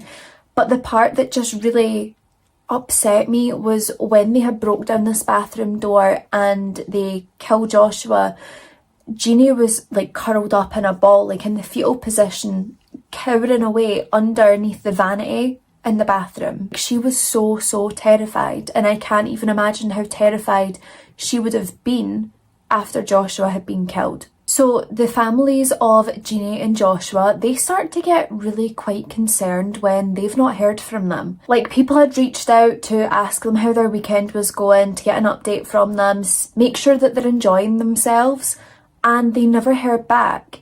They had like this gut feeling just telling them that something wasn't quite right, but then again, this could just be because the couple didn't want to speak to anyone, they just want to enjoy their weekend, so they're trying their best not to think so negatively. However, they had no option but to think negatively when both Jeannie and Joshua didn't show up to work. And even at this point, their colleagues are concerned, and then Jeannie misses an appointment, which makes her family even more concerned and even more convinced that something really sinister has happened, and so they all contact the authorities right away. So police, they get to work right away on this case. They are trying to retrace the last known steps of Jeannie and Joshua, and they're basically trying to build up like a timeline of their evening so they know where to look and who to look at. Now, whilst they're working on the case of Jeannie and Joshua, they then have to respond to a burglary that is currently taking place in a Hooters restaurant. Who could that be? Who likes to rob Hooters restaurants and steal their merch? I wonder, could it be Benjamin and Erika? Now, the alarm in the Hooters restaurant was a silent alarm, so the burglars at the time, they hadn't actually been startled by an alarm because it was silent. They don't know that the police have been alerted and are on their way. So it's the early hours of May the 31st, and police, they make their way to the Hooters in Ocean City, where they spot 2 individuals immediately. Now, who are these 2 individuals, I hear you ask? Well, of course, that was Benjamin and Erika. And, of course, they were carrying a big load of Hooters merch under their arms. So police, they get out their vehicle and immediately they approach these 2 individuals that we know as Benjamin and Erika. Now, they're not just carrying stolen Hooters merch. Oh no.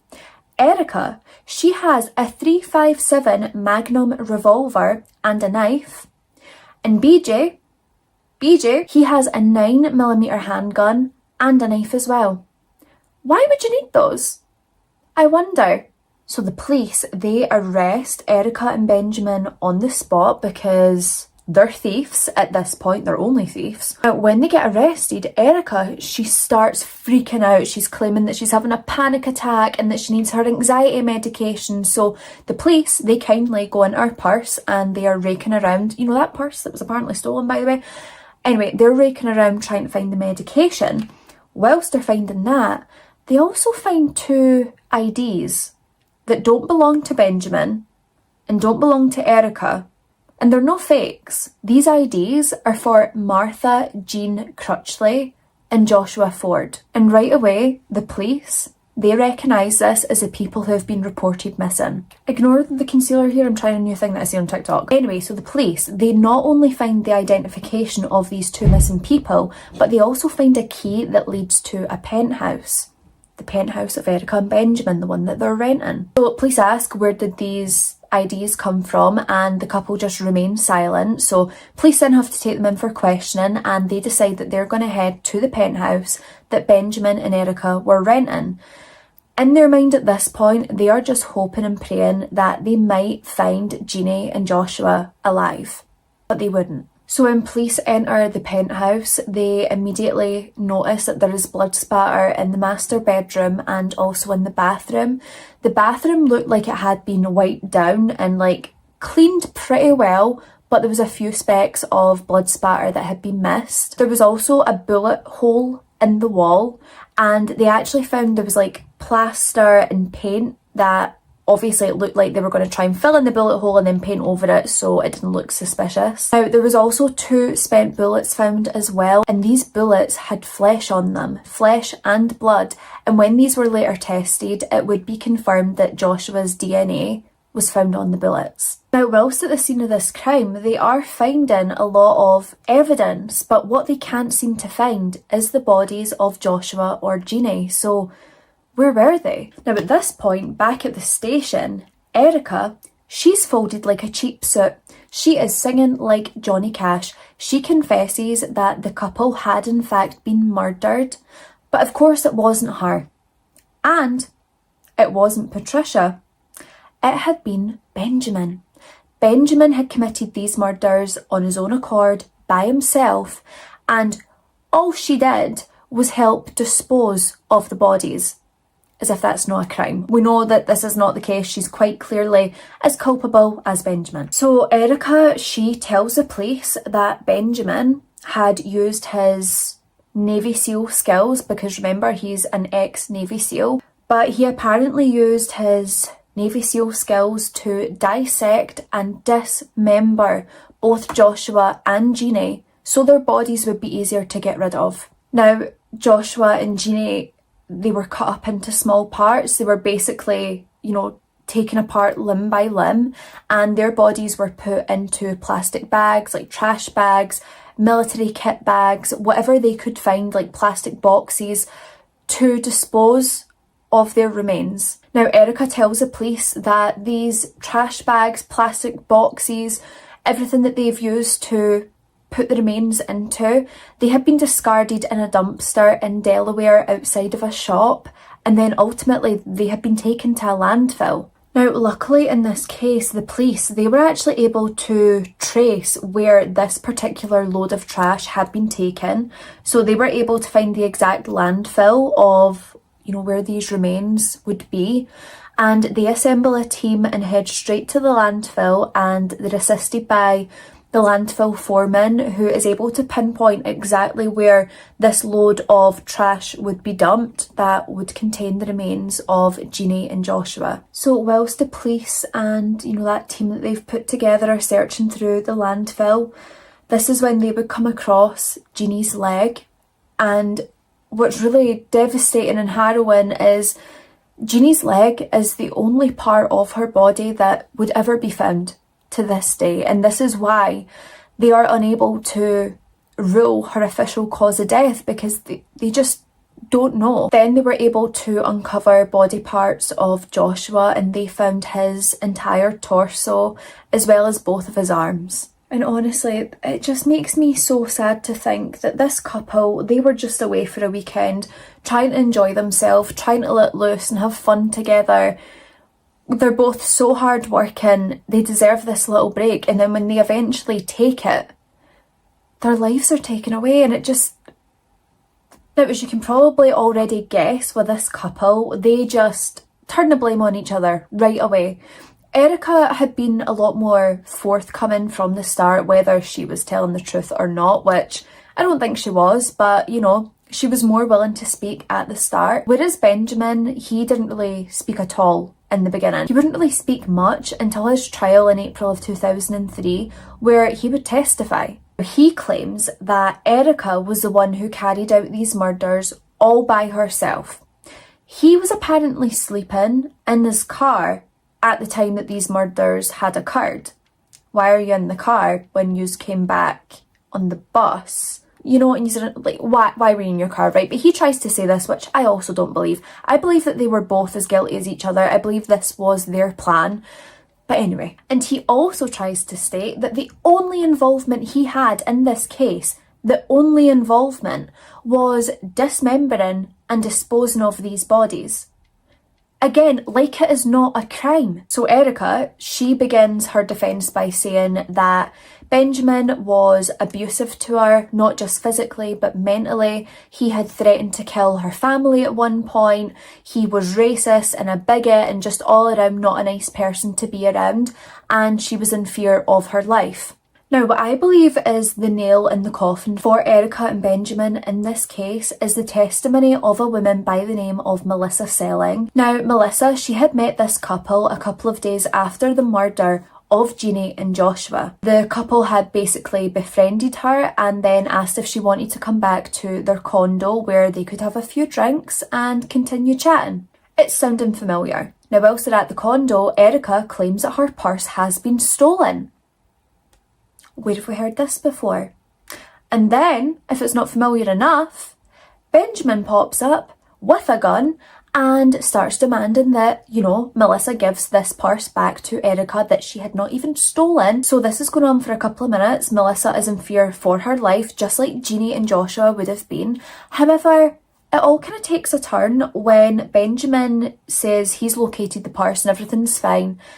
And then they go back to acting as normal with Melissa. What this tells me about this couple is this is their thing.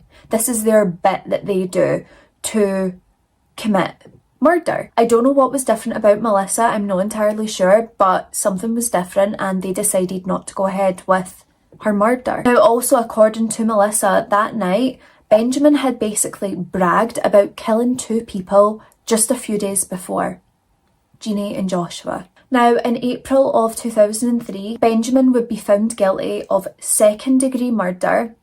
Why second degree? That makes absolutely zero sense to me. But second-degree murder and first-degree assault of Jeannie. Now, prosecution, they had really struggled to find a definitive answer in regards to who fired the shots against Joshua Ford. And unbelievably, Benjamin would be acquitted of Joshua's murder. How? Like, it's obvious that they work as a team. Do them both for bloody first degree. He would only be sentenced to 38 years in prison. He's still incarcerated to this day and he had parole denied in 2022. But it is scary to think that this man could walk amongst us. I believe he is eligible for release in 2030. Why? Now, somehow, Erika, she would be found guilty of first-degree murder of Joshua and second-degree murder of Jeannie. Now, she had also been found guilty on lesser charges as well, and the reason that she had been charged with first-degree murder of Joshua was because one of the bullets that had been found in Joshua's body matched the gun that they had found in her bag the night of the Hooters robbery. Now, Erika, she would be sentenced to life plus 20 years. However, she is eligible for parole this year. Why? They should have both been done first degree murder at the very least. And honestly, death penalty. both of them. It's like this case is just so horrific, and I honestly believe that both Benjamin and Erika got off so light for what they did to Jeannie and Joshua. I'm sure from what I've said in the beginning you can understand that Jeannie and Joshua were amazing people who were loved by so many, and they are greatly and deeply missed to this day. Each of them were described as kind and compassionate, funny, loving, caring, just all around good people, and they have been taken from this world, whilst Benjamin and Erika might actually see the light of day one day. They'll get to live a life, whether it's in prison or out of prison, and Jeannie and Joshua, their life was cut short, and it's just so unfair.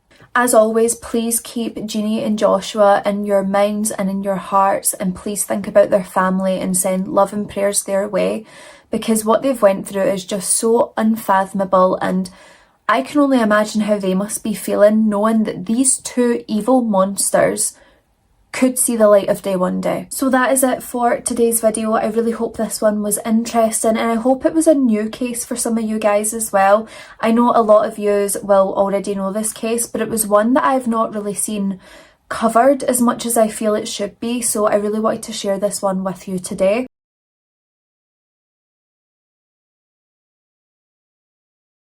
Today I've got an absolute doozy of a case. Today I'm going to be covering the case of Ian Brady and Myra Hindley, also known as the Moors murderers. Now listen, I just want to say, when I started my channel I vowed that I wouldn't do child cases because they're too painful, they're too hard, and it's just completely devastating.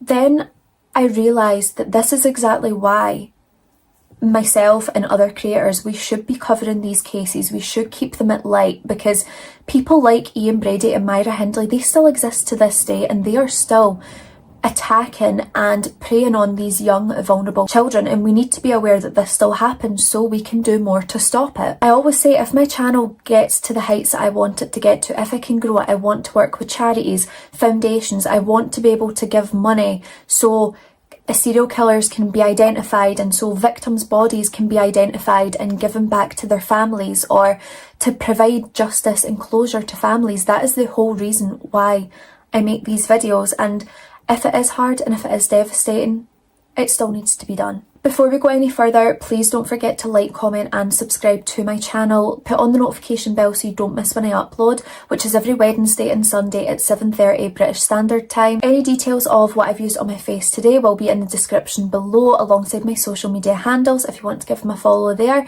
But ultimately, just make sure you subscribe to the channel. But without any further rambling and any further ado, let's get into the case of the Moors murderers. So, Ian Brady was born Ian Duncan Stewart on January the 2nd, 1938, and he was born in the Gorbals area of Glasgow. Another Scottish sickle, we seem to have so many. It infuriates me. Now, Brady was born to Margaret Peggy Stewart. She's referred to Peggy a lot, so I'm just going to go by Peggy. And his father is actually unknown. They don't know who his father was, although Peggy did claim that Brady's father was a news reporter who had worked at a newspaper and died 3 months before he was born. But no one was able to corroborate this, whether it was true or whether Peggy was just trying to make herself look better, because I suppose it was that time where if you didn't know the father of your baby, kind of looked down upon back then. Now, of course, due to Brady's father being unknown, Peggy really struggled to make ends meet. I mean, she's one woman, she works as a waitress, it's not really a great pay.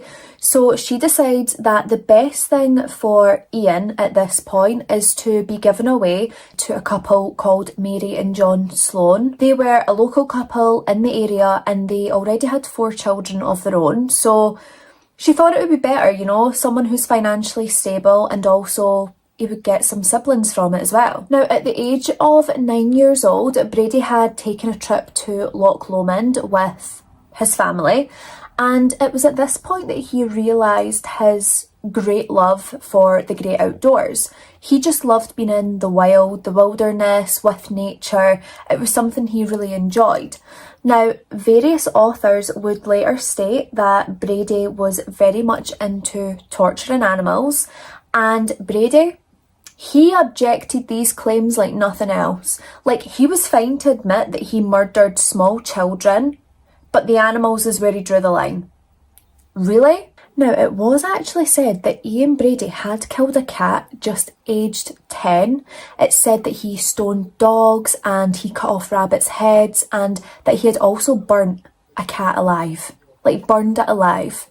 Like a disgusting, vile human being. Now, I hate having to say this about these sick individuals, but apparently Brady was quite the clever cookie at school, and he was accepted to Shawlands Academy, which was basically a school for above average pupils. However, just because you can be academically gifted does not mean that you have street smarts. Brady, whilst he was at Shawlands Academy, he would wind up in juvenile detention twice for housebreaking.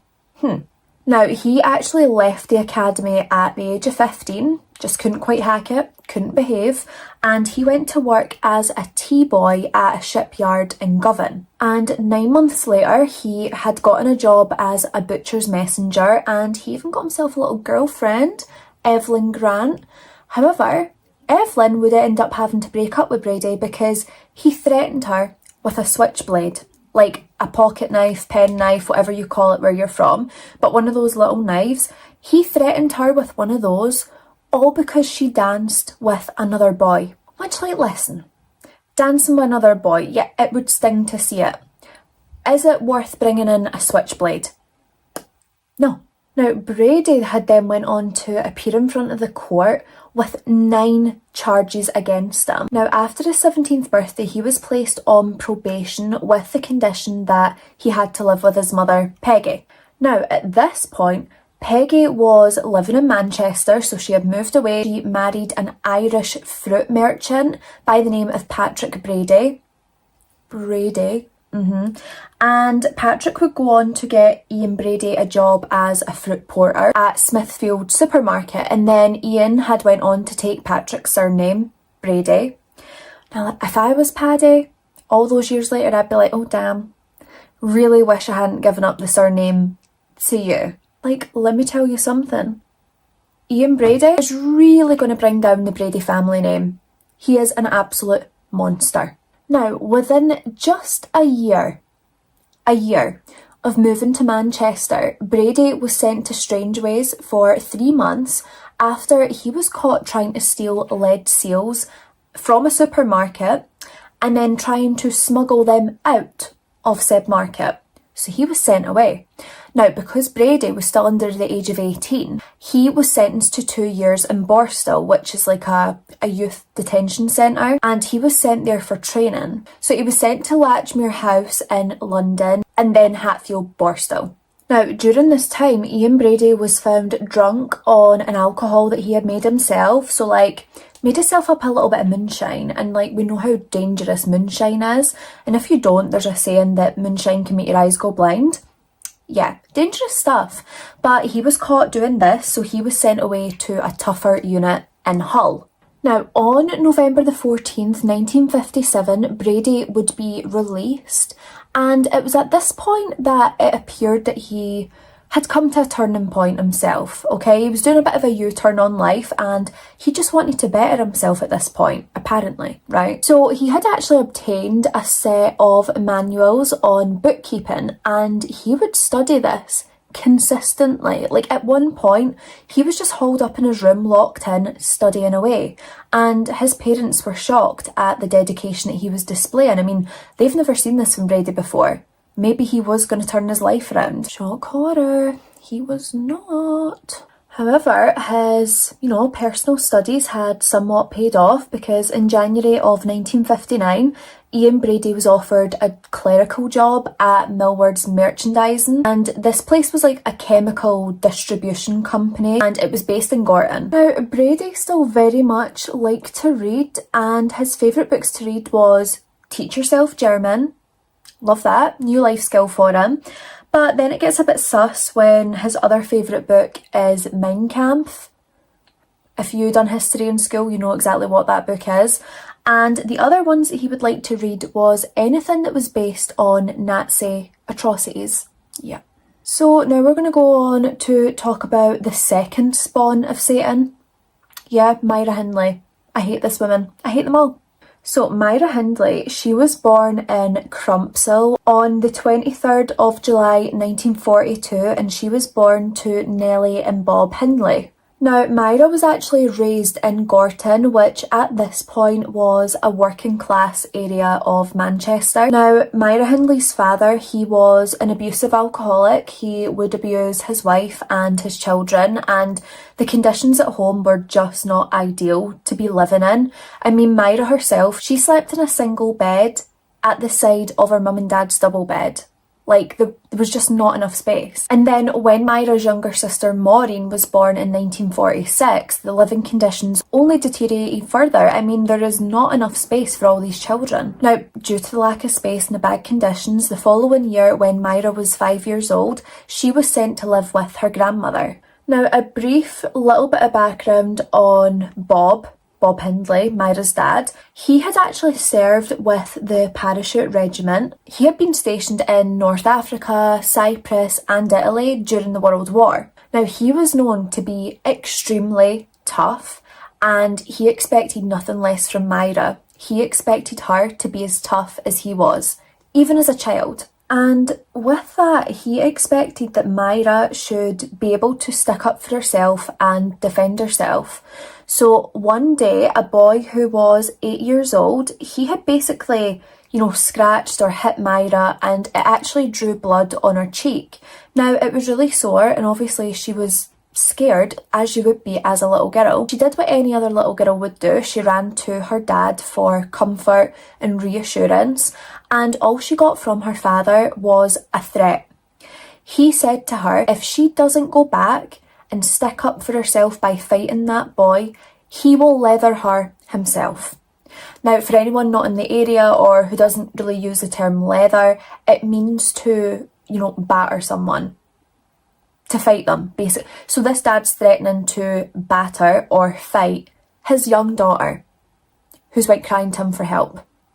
So with this, Myra thinks she has no other choice. She goes back to find the 8-year-old boy, and she scored her first victory, as she would call it, because she was able to knock down this boy in a few punches. And she was proud of herself, but even more so, her dad was proud of her. So this instills in Myra's brain at this early age that violence is okay. Violence is something that you can be proud of, as is hurting others. Like, come on. Now, in 1957, one of Myra's best friends, 13-year-old Michael Higgins, he had invited Myra to go swimming at a reservoir with him and his friends. Now, Myra had declined the invite. She was going elsewhere. And she's getting on with her day when she hears the devastating news that Michael Higgins had drowned in the reservoir that he went swimming in. Now, Myra said that she felt a deep sense of guilt and almost like she was responsible, because Myra herself was a very strong swimmer, and she seemed to think that, if she had been there, maybe she would have been able to save Michael. Which, that's a lot of guilt for a child to carry. Obviously it's not their fault for choosing to go somewhere else, and a reservoir is not safe anyway. And even if she had been there, there's nothing to say that she would have been able to save him, regardless of being a strong swimmer. Now, Myra's first job was a junior clerk in an engineering firm. She, would run errands, make tea, she would type up some work, and at this point, she was a well-liked individual. She got on with the job and she was friendly to everyone. She became friends quite quick with the people that she worked with. And she was well-liked enough that when she lost her first wage packet, the office had teamed together to put a collection in place so they could replace her wage for her. What? And also, how do you lose a full wage packet? Come on. Responsibility. And I have to say, I always find these cases so fascinating that someone can start off as well liked and seem to be thought quite highly of, to then go on and do the things that they do and be the worst members of society. fascinates me. Now, at the age of 17, Myra ends up getting engaged to a young man that she meets. They seem quite happy at first, but then as time goes on, Myra's like, do you know what? You're just a bit too immature for me. I need like a mature older man to take care of me. So she ends up breaking off the engagement. All I can say is thank God for that guy, because God knows what would have happened to him if he had stayed with her. Now, after this, Myra starts taking judo lessons. Yeah, like she's really want to brush up on those martial arts skills, because you just never know when you're going to have to use them.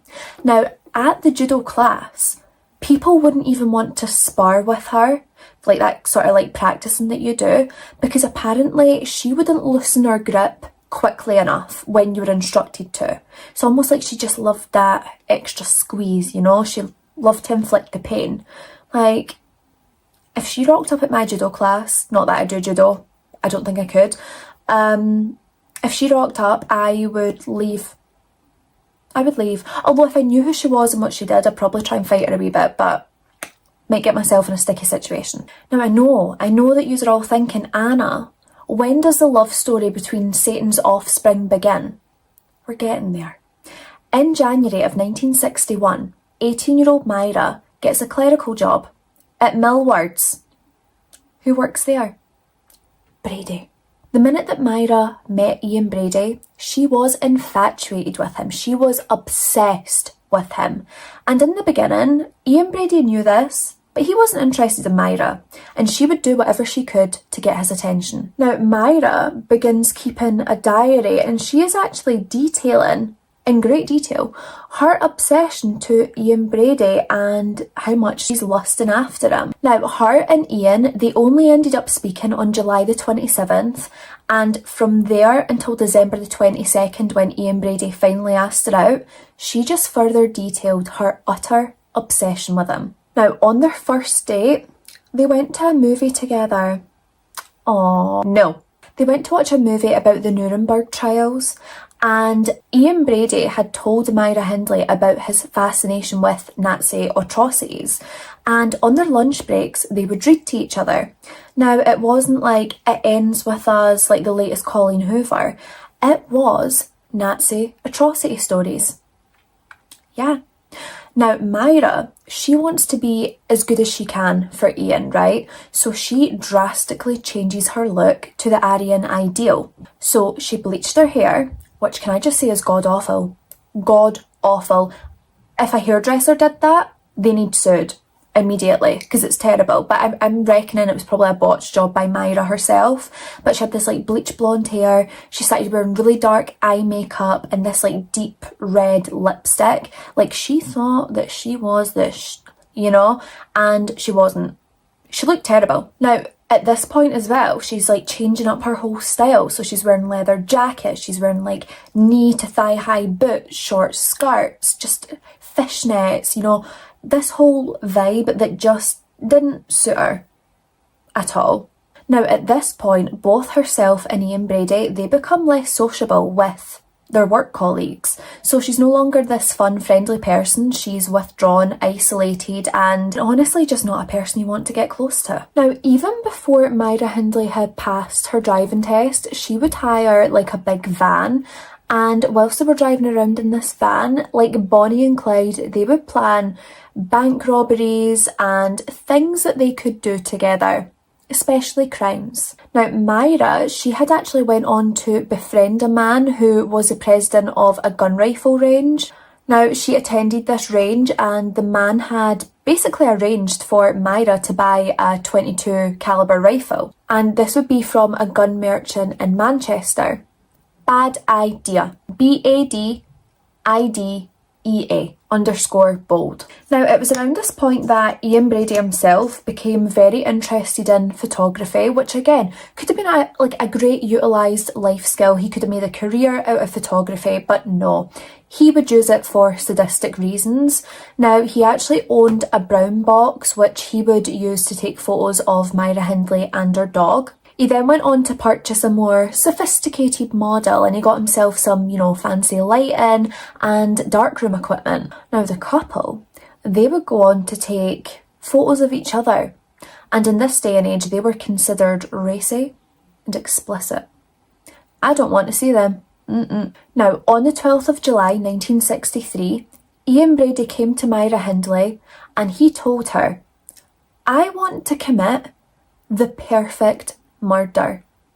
Now, he had instructed Myra after work she would rent out one of the vans like she normally does, and they were going to drive around. So Myra was going to be in the van, and then Brady was going to follow behind on his motorcycle and flash his headlights to Myra in the mirror when he seen what he believed was a perfect victim.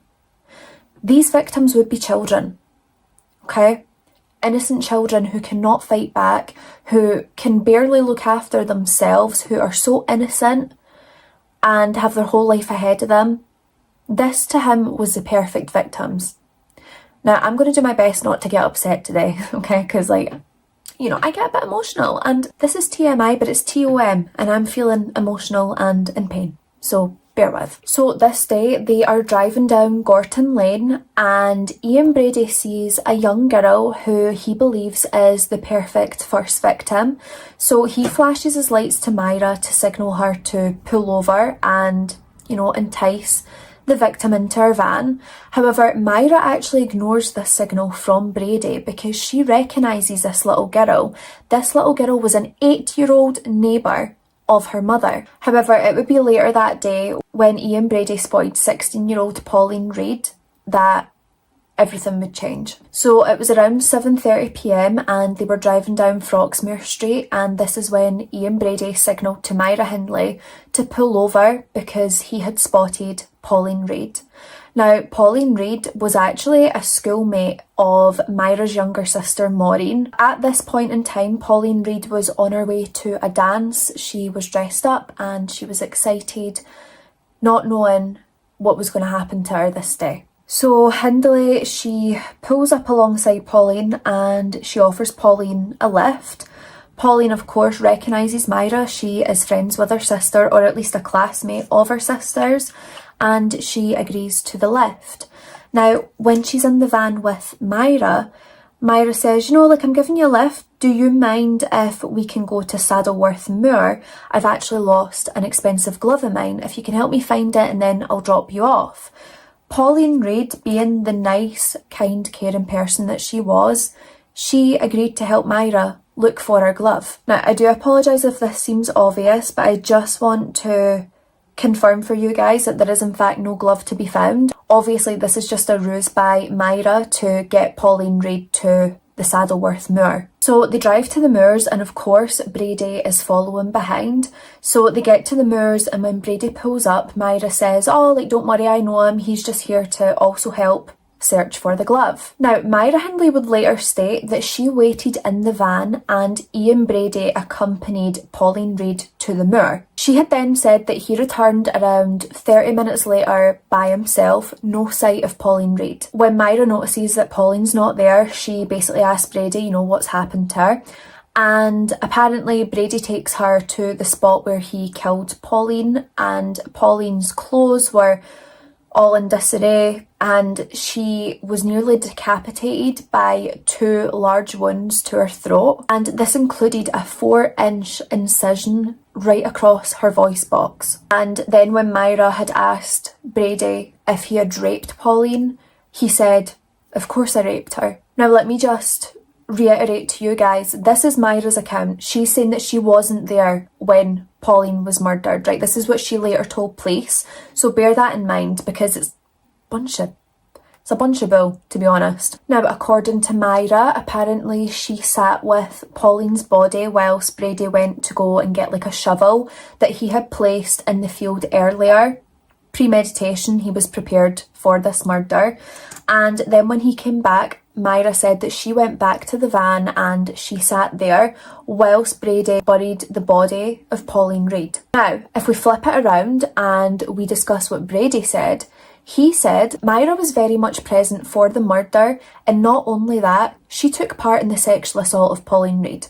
She was no innocent bystander, and honestly, I don't believe a word that comes out either of their mouths, but I feel like in this case, I'm going to go with Brady's version. And then we come to the evening of November the 23rd, 1963. At a market in Ashton-under-Lyne, Ian Brady had spotted 12-year-old John Kilbride, and Brady and Hindley, they offer 12-year-old John Kilbride a ride home.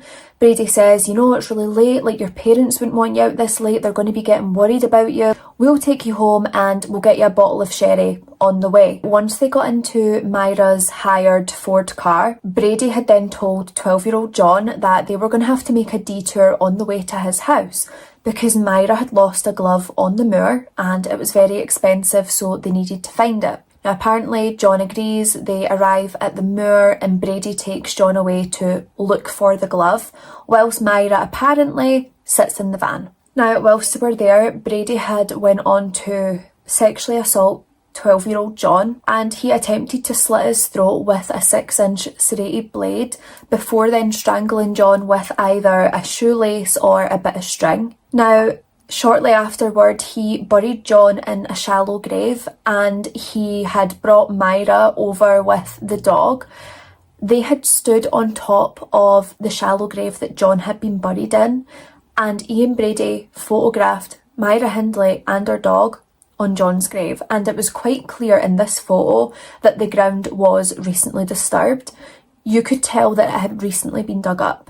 On the 16th of June 1964, Myra Hindley had asked 12-year-old Keith Bennett to help her load some boxes into her mini pickup, and at the time she had asked Keith for this help, he was on his way home to his grandmother's house. Now, Myra had said to Keith, you know, if you're able to help me load these boxes in, I will then drop you off at your grandmother's house and you'll get there quicker and you'll have helped me as well. Good deed done for the day. Now, young Keith, he was a helpful little boy and he wanted to help Myra, so he did decide to help with the boxes and then accept the lift from her. Now, what he didn't know is that Ian Brady was hiding in the van. Now, Myra Hindley, she had drove to a lay-by on Saddleworth Moor and she had, you know, done the same spiel. The glove was missing, it was expensive, she wanted the glove returned, could he help her? And apparently Brady had went off with Keith Bennett to search the moor. And just like the first time, 30 minutes later, Ian Brady returns. He is without Keith Bennett and he's carrying a spade. When he gets back in the van, he tells Myra Hindley that he sexually assaulted Keith and that he had then strangled him with string. Now, on December the 26th, 1964, Ian Brady and Myra Hindley, they had went to visit a fun fair in Ancoats, and this is apparently when they seen 10-year-old Leslie Ann Downey all by herself. Now, they walk by Leslie Ann Downey and they deliberately drop some shopping right in front of her, and they act as though they're struggling with all their shopping, and they ask if Leslie Ann Downey could accompany them to their car with the shopping and then to Wardlebrook Avenue. Leslie Downey, again, she was a kind little soul. She was an absolute sweetheart and she would not watch anyone struggle, and so she agreed to go with Ian Brady and Myra Hindley and help them. Now, once they got to the house on Wardlebrook Avenue, Leslie Ann Downey was stripped, gagged and forced to pose for nude photographs before being brutally raped and killed by Ian Brady and Myra Hindley. Now, it was also possible that she had also been strangled with a piece of string, and the thing about Leslie Ann Downey's murder is that there was actually a recording of it. It was recorded on like a reel-to-reel audio tape, and both Ian Brady and Myra Hindley's voices could be heard on this tape whilst Leslie Ann Downey screamed and begged for mercy. Now, yet again, Myra Hindley and her bull lies.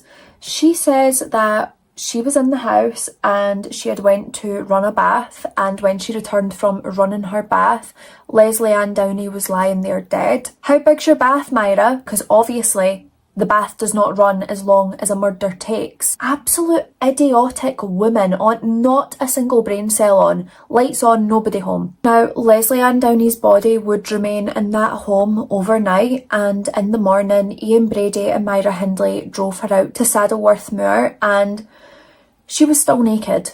She hadn't been covered. They buried her naked body on the moor, and they had put her clothes in with her at the bottom of her feet. Now, thankfully, we will be talking about the downfall of these horrific monsters, Ian Brady and Myra Hindley, and their downfall would begin when they moved into Hindley's grandmother's house. Now, the couple had become close with Myra Hindley's brother-in-law, David Smith, and one night, David Smith had come over to the house at the request of Ian Brady. Now, the reason for the visit was apparently to collect wine bottles.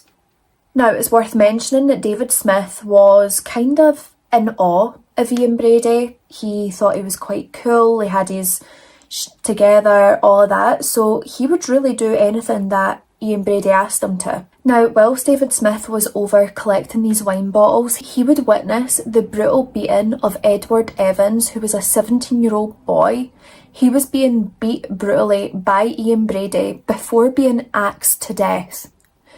David Smith has witnessed and heard this. Now, at first, David Smith had originally agreed to help Myra Hindley and Ian Brady get rid of Edward Evans's body in the morning. So he's agreed to this, and I don't know, is it out of fear because his life might be in danger if he says no, or is it just the fact that he worships the ground that Ian Brady walks on? However, David Smith, he heads home, and he gets home around 3 a.m. when his wife, Maureen, Myra's younger sister, is still awake and asks him, is everything okay? He says it is, and he asks if she could make him a cup of tea. So Maureen goes ahead and she makes David Smith a cup of tea, and whilst he's sitting at the table to drink his tea, he vomits everywhere.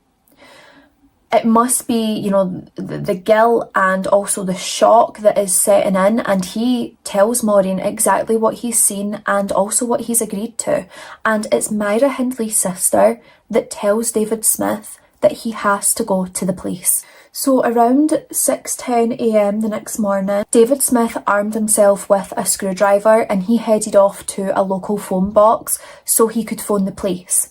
Now, he had armed himself because he was worried that Ian Brady might suspect that he would tell on him and might intercept him before he gets to the phone box. Luckily, he never, and once he had phoned them and explained to the police, what's happened, he was then picked up in a police car and brought into the station. Now, on October the 7th, it was originally just Brady who was being arrested. However, after they were able to uncover a mass amount of evidence, they arrested Myra Hindley on October the 11th. Now, at first, the pair of them, they are maintaining their innocence and also the innocence of each other. They're saying that they didn't do it and there's no way that the other person could have done it. However, because they had been tipped off by David Smith, they were able to find a suitcase near the railway which contained photographs of their victims, as well as that awful recording of Leslie Ann Downey's torture. Now, they also searched through Myra Hindley's belongings, through her diaries, through her notebooks, and they found John Kilbride's name written on her notebook multiple times. Now, of course, whilst the police are searching through the evidence, they find photos of Myra Hindley and Ian Brady on Saddleworth Moor. This then leads to them doing a very extensive search of the moor, where they uncover the body of Leslie Ann Downey and John Kilbride.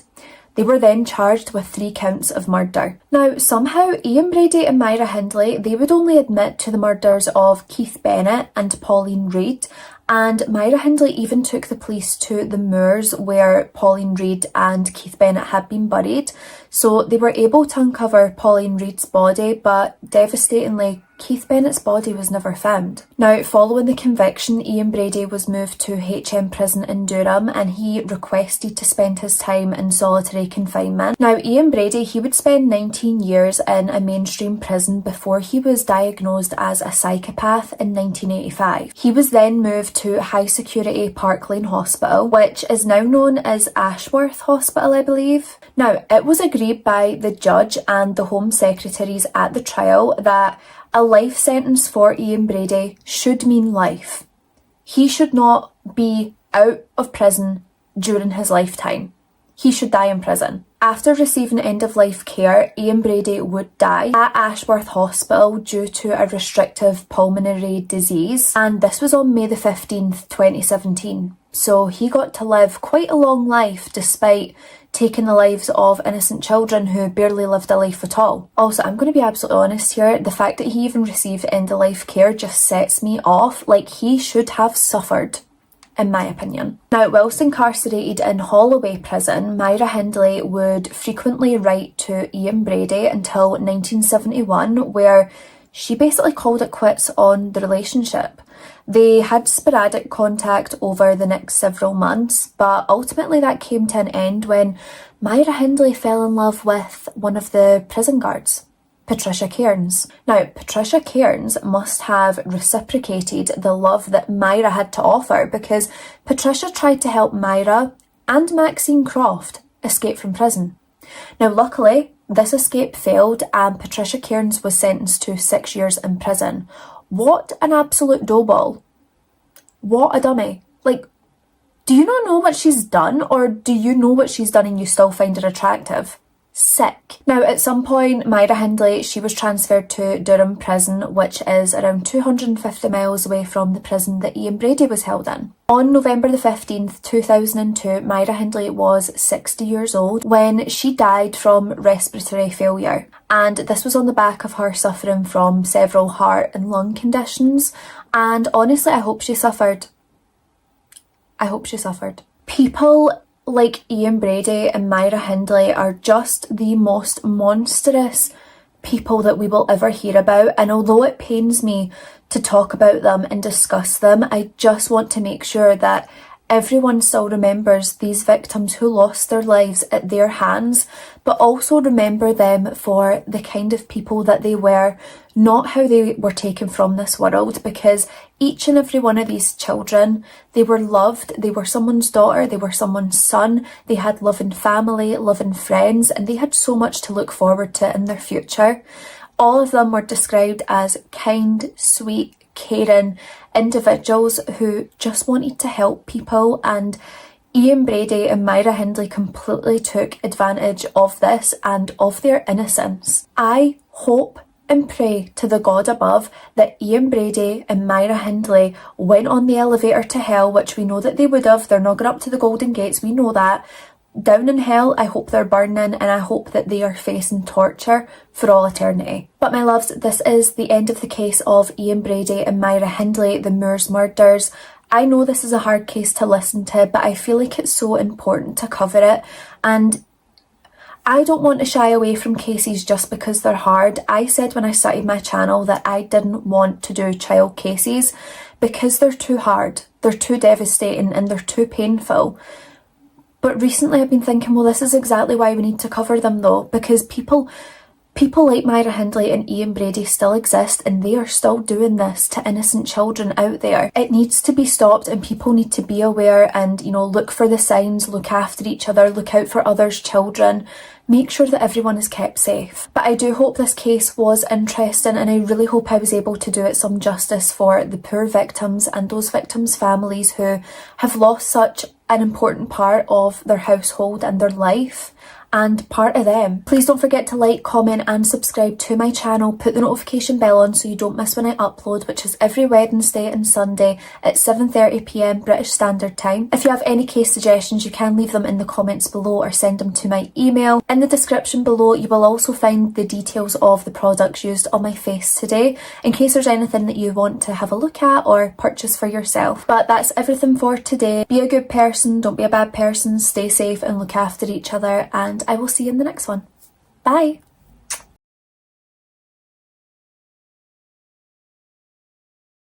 Hi everyone, welcome to my channel, or welcome to my channel. If you're new here, I hope you're all doing so well. Welcome back to another true crime and makeup episode. Oh yeah. Today I am covering such a highly requested case, like no joke, since I started my channel this has been requested, and that is the Ken and Barbie killers, or like the Wish versions of Ken and Barbie, because I've never seen a Barbie with straw hair like Karla Homolka's, or a Ken with a weird disturbing smile like Paul Bernardo's, but here we are. Not only was Paul Bernardo a serial killer, He was also the Scarborough rapist who went undetected for years. Karla Homolka was his willing assistant and lover, and the things that they did to people is so inhumane and so disturbing and disgusting. I'm not even getting into it in this intro. You just need to watch and listen for yourselves. This is a case that I would say is covered quite frequently, but I do think I've sourced some information that you've maybe not heard before. So please, even if you think you know the case, please give this a watch, even if you just want to hear my take on the case and a little bit of serial killer slander. And if you're new here, hi, my name is Anna. I am a certified japper, and one day decided to come on the internet, talk about true crime, spill my guts, yap away, hopefully find a community of people like myself who enjoy the same thing. And I found over 15,000 of you. So if true crime is your jam, I highly suggest that you subscribe, get the notification bell on, because I am here for you twice a week, every single week. Now it usually is a Wednesday and a Sunday, but at the moment I'm still going to be posting twice a week, but it's maybe going to be like a Monday and a Thursday. It just depends how my schedule works out just now. Obviously I live with Connor now, so it's whatever way I can sync up our schedules so we still get to, spend time with each other. But once I come up with like a definitive schedule, I'll let you know. But it's usually every Wednesday and Sunday or every Monday and Thursday, so twice a week regardless. And if you're a regular here, hello, you know the drill. Get down in those comments, leave a comment, let me know what you think of this case, or if you just want to yap away, I'm all for it. Just leave that comment down below. It really helps the engagement, really helps push me out to the YouTube algorithm and let them know that you enjoy my content. The likes and the comments are so important, but especially the comments. So please, please, please. If you're feeling generous, you could share this video or even just share my name across YouTube. If you think there's people who might enjoy my content, any details you need about me are all down below. Any products used my face today are all listed in the description. Social media handles, case suggestion form, my email, my Instagram, TikTok, everything that you need, it's all down there. But I think without any further rambling and any further ado, let's get into the case of the Ken and Barbie killers. Ken and Barbie off Wish. Really sorry if you can hear bells jingling outside because Santa's begging for cash. Just quickly before I do get into this video, I just want to say I'm hoping that the sound quality is going to be a bit better because I'm going to try and fix it in an app. But for those of you asking, no, I'm not filming in a pool or the bathroom or underwater. I'm just filming in what is a very empty room right now because my beauty room is not finished, it's not fully furnished. I haven't even got my curtains up, so the sound it's echoing. I am going to get like an external mic just to combat that, but for now there's a tiny bit of echo. Hopefully once I put it through the app. But today we're covering the Ken and Barbie killers, and that is Karla Homolka and Paul Bernardo. Now, they're apparently called the Ken and Barbie killers because of their good looks. Have to say, if I received that Barbie doll on Christmas, I'd be very disappointed because they're very much the Wish version of Ken and Barbie. So, yeah. So I figured, why don't we start off with Karla Homolka, the she-devil that she is. So Karla Homolka, she was born Karla Leanne Homolka on May the 4th of 1970. Star Wars fans, my condolences. So she was born to her parents Carol Homolka and also Dorothy. Why was I going to call her Dorothy? Dorothy Seeger. Karla would grow up in Port Credit, Ontario, Canada.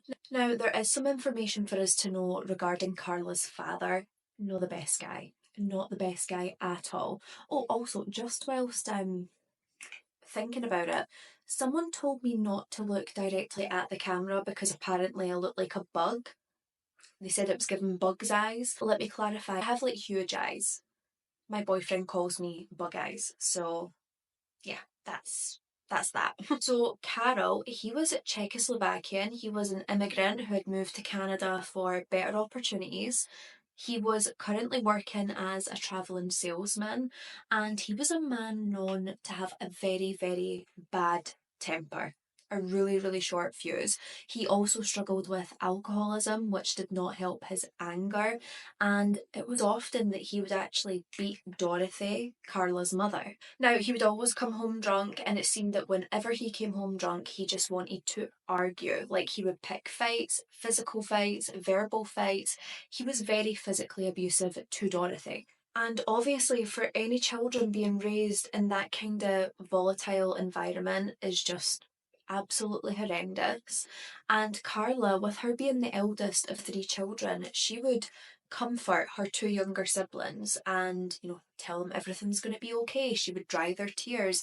She would be strong for them, which is so bloody crazy to think, considering how evil she's going to turn out to be and how evil she will be to one of these younger siblings. So alongside her father coming home drunk and, abusing the full town before he even got in the house, Karla had her own battles that she was dealing with, and these battles that Karla had were far more health related than anything else. She was asthmatic, and she would sometimes have these severe asthma attacks that would land her in hospital. I never knew they could be so severe. I mean, I suppose that if you've not got an inhaler, you can't breathe, that's a bit of a problem. I just thought if you had your inhaler and you had everything that you need, then they couldn't be so severe. But despite Karla having what she needed, she was still ending up in hospital on a frequent basis as well. And I can only imagine that that would be so incredibly stressful for a young girl, a young child to go through. Now, despite her own battles growing up, Karla showed a lot of potential for what she would do as a potential career. So she really enjoyed art. She would spend hours and hours drawing. She also really loved animals and apparently had this really deep, strong love for them, and she wanted to work with them if she could. And people said when Karla was around animals, she was so well-natured, she was so kind, she was gentle, she was really soft, and she just seemed to really enjoy taking care of them, which is insane when we get there. But she loved animals so much that as a teenager, she even took on a job as like a receptionist or an assistant within a pet shop because she wanted to be around animals as often as she could. And then by the age of 12, Karla, who really enjoyed reading, she was reading things like Hardy Boys and Nancy Drew mysteries. Like, she was kind of crime obsessed, which is fine, no judgment. That's why we're here. But her obsession would turn very worrying very quickly. But as Karla grows up, she really changes as a person, and this is something that so many people noticed in her, not just her family, but peers within her school. She just became harsher and harsher to those around her. She became heavily interested in things like the occult, which, like, no tea, no shade. If you're a good person, that's fine, but like some people, like her, bit weird. And Karla seemed to develop this sort of like obsession and hunger for terrifying people. Like, she loved to see a terrified look on people's faces. So she would terrify her friends. Like, she would scare them at any given opportunity. And I don't just mean like jumping out on them. I mean like going to the extremes to scare her friends. And alongside this, she also tried to summon spirits quite a lot, like Ouija boards, flipping a coin, like ghost gates. That's what we used to call it in Scotland. But she would do all of this and she would try and get a rise out of her friends. But I mean, we've all done that. Now, obviously, I was saying that Karla had this really deep love for animals of all kinds. Like, apparently she loved and adored every single animal on the planet, which is really ironic to me because when she was younger, she actually grabbed her friend's hamster, threw it out of the bedroom window, it fell to the ground and died. And the reason she did this is because her friend pissed her off. Like, she was annoyed with her friend, so it was like the hamster was getting it, which is just so evil how you can harm a little innocent animal, and something so tiny and defenceless as well. Is just disgusting. When I heard that, I was like, immediately, let's get this weirdo locked up. But no. Now, it was really strange because within high school, Karla was really, really liked by her teachers. Like, the teachers adored her. They seen great potential in her. She seemed to do well in her classes. She was quite well behaved for the teachers. The peers, on the other hand, were scared of her. and didn't really like her because she was so nasty to people. Like, she constantly had an issue with everyone. She would start arguments, she would push people in the corridors. She was just not a nice person to be around whatsoever. But to the teacher, she's like, I'm Karla, I'm so nice and so cute. And when it came to her fashion sense, even within high school, she was described as being a non-conformist. She would not conform to the norm. Like, if she wanted to wear something really revealing at a young age, she would. She wouldn't really stick to any uniforms or appropriate clothing.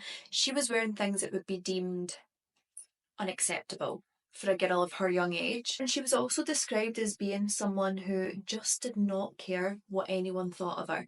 And again, that doesn't have to be a bad thing. If you're a good person and you're not harming anyone, that's fine.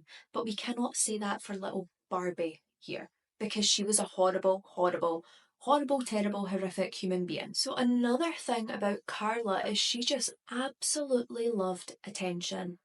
Positive attention, negative attention, any kind of attention, she was all for it. Loved it, adored it, couldn't get enough of it. And in particular, she loved attention from the opposite sex, so off of males. Within school, she would always be seen mingling and being nice to the boys, but had like zero time for the girls, didn't want to talk to them, didn't want to know them, didn't want to look the road they were on. She was just interested in the men. Which, like, listen, it's fine to have loads of boyfriends, obviously, like, have as many boyfriends as you wish, but it was almost like any other girl was a threat to Karla. She didn't want any other girl to get on with the boys. She just wanted to be the only girl that was like in this group of boys. And if any girls tried to, chat away to another guy or someone that she thought she was, in with, she would get furious and she would turn nasty very, very quick in order to stop any other girls trying to be friends with boys. Weird, like controlling behaviour for people that you don't even have anything with. Karla also loved to brag, and the things that she would brag about was having sex with her boyfriend Doug, and also taking and experimenting with loads of different drugs. Again, with her boyfriend Doug, they really just seemed to, drug, sex, and rock and roll. Now, obviously, the things that I've spoken about, right, most of them are quite normal, or if they're not normal, they're quite common, right? Apart from like the animal killing and stuff like that, no, absolutely not. But when she was a young teenager, she started having really, really dark fantasies surrounding death, her death, imagining her death, sex leading to death, stuff like that, dark stuff. And she would also want to like cut herself with a knife on multiple occasions for, her own pleasure. Like, she wasn't self-harming because she was depressed or anything like that or struggling. She was self-harming because it gave her pleasure. And I'm sorry, I recently watched Terrifier 3, and when I hear that, I'm just picturing the little skeleton girl with a knife just getting her jollies, and if you know, you know. And now, unluckily for both me and you, we have the displeasure of discussing Paul Bernardo, the Wish version of Ken. Why did anyone dub them Ken and Barbie? Like, you're just feeding an ego there that doesn't need to be fed, and respectfully, no. So Paul Bernardo, he was born on August the 27th of 1964 in Scarborough, Ontario, near Toronto. Paul, he was the third and youngest child to his parents, Kenneth Walter Bernardo, and also Marilyn Elizabeth Bernardo. And these parents, not the best. Not the best whatsoever. Actually, pretty terrible, especially Kenneth. Now, I can't lie, Paul's upbringing, it was plagued by a lot of horrific things, a lot of horror, and a lot of trauma, and most of this would be induced by his father. What I mean by that is, growing up, Paul Bernardo, he would have to witness his own sister being sexually abused and raped by their father Kenneth. His older sister Deborah was being abused in front of the siblings, and the reason that they bore witness to this horrificness was because this POS Kenneth, he deliberately made the siblings watch as Deborah got sexually abused so he could humiliate her. Honest, it's just sickening to think that there's people in the world who actually do that to anyone but their own children. Wow. Thankfully, at some point, Kenneth, he would be charged with crimes involving voyeurism. So basically being like a pervy weirdo, watching people get undressed or watching people engage in sexual activity, like having sex, or just other intimate moments that shouldn't be seen by anyone else. He was right there peering at them. And of course, not a shock horror, Kenneth would also be charged with paedophilia, because he is an absolute monster. Now you're probably wondering, Anna, what did this Madeline do? Like, when she knew her children were being abused, did she tell Kenneth to stop? Did she get involved? What happened there? I don't know. I'm not entirely sure, but I do know that she withdrew from the family quite severely. As time went on, she became extremely depressed. She was agoraphobic as well, so she just did not want to be around anyone. But I do know at one point she like moved herself into the basement one day and just stayed there. She just took her stuff down to the basement one day, set up camp, and lived there.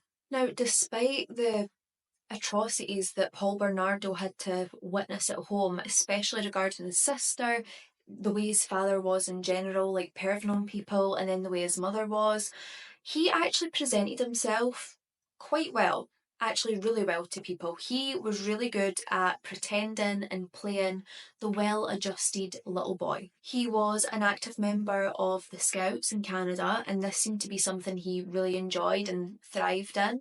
However, it wouldn't be too long before people realised that playing the well-adjusted happy child is exactly what he was doing.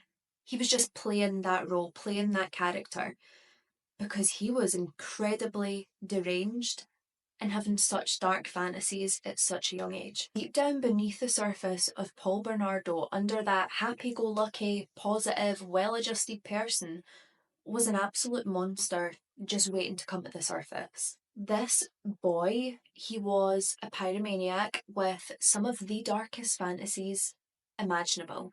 And when I say dark, I mean dark. Paul's longest and most prominent fantasy that he had for the longest time was him building and maintaining a virgin farm. I'll let your minds wander for a second. What could that mean? Well, Paul's idea for this virgin farm is that he could breed virgin girls just so he could rape them and take their virginity. This is something that Paul was absolutely obsessed with, and it's something that we're going to hear a lot in this case. He is obsessed with virgins, young virgins, like girls who are underage. He's obsessed with them. So in 1981, there is a big fight between Kenneth and Madeline. Screaming, fists are being thrown, objects are being thrown, it's bad. And Madeline, she decides to come toward Paul, and she gives Paul some really important news that probably should have been shared, maybe when he was older or younger or at a better period in time and less bitter. But she tells Paul that he was the result of an affair and that his father wasn't actually his father. And I mean, honestly, if I had heard that Pedo Ken was not my actual father, I'd probably start tap dancing with joy. But Paul Bernardo is no better, so he will not do that. So Paul hears this and he's completely taken aback and is obviously angry at the way that it's just been blurted out. So he starts shouting and swearing at his mother, like, you're a slut, you're a whore, just saying really demeaning things to her. To which she responded and called him the bird from hell. So Paul, he somehow gets himself a girlfriend over time, and at the beginning this girlfriend says it started off normal, he seemed really nice, they always do. He treated her as you would expect a boyfriend to treat a girlfriend, but very quickly things started to get really strange and honestly quite scary between them.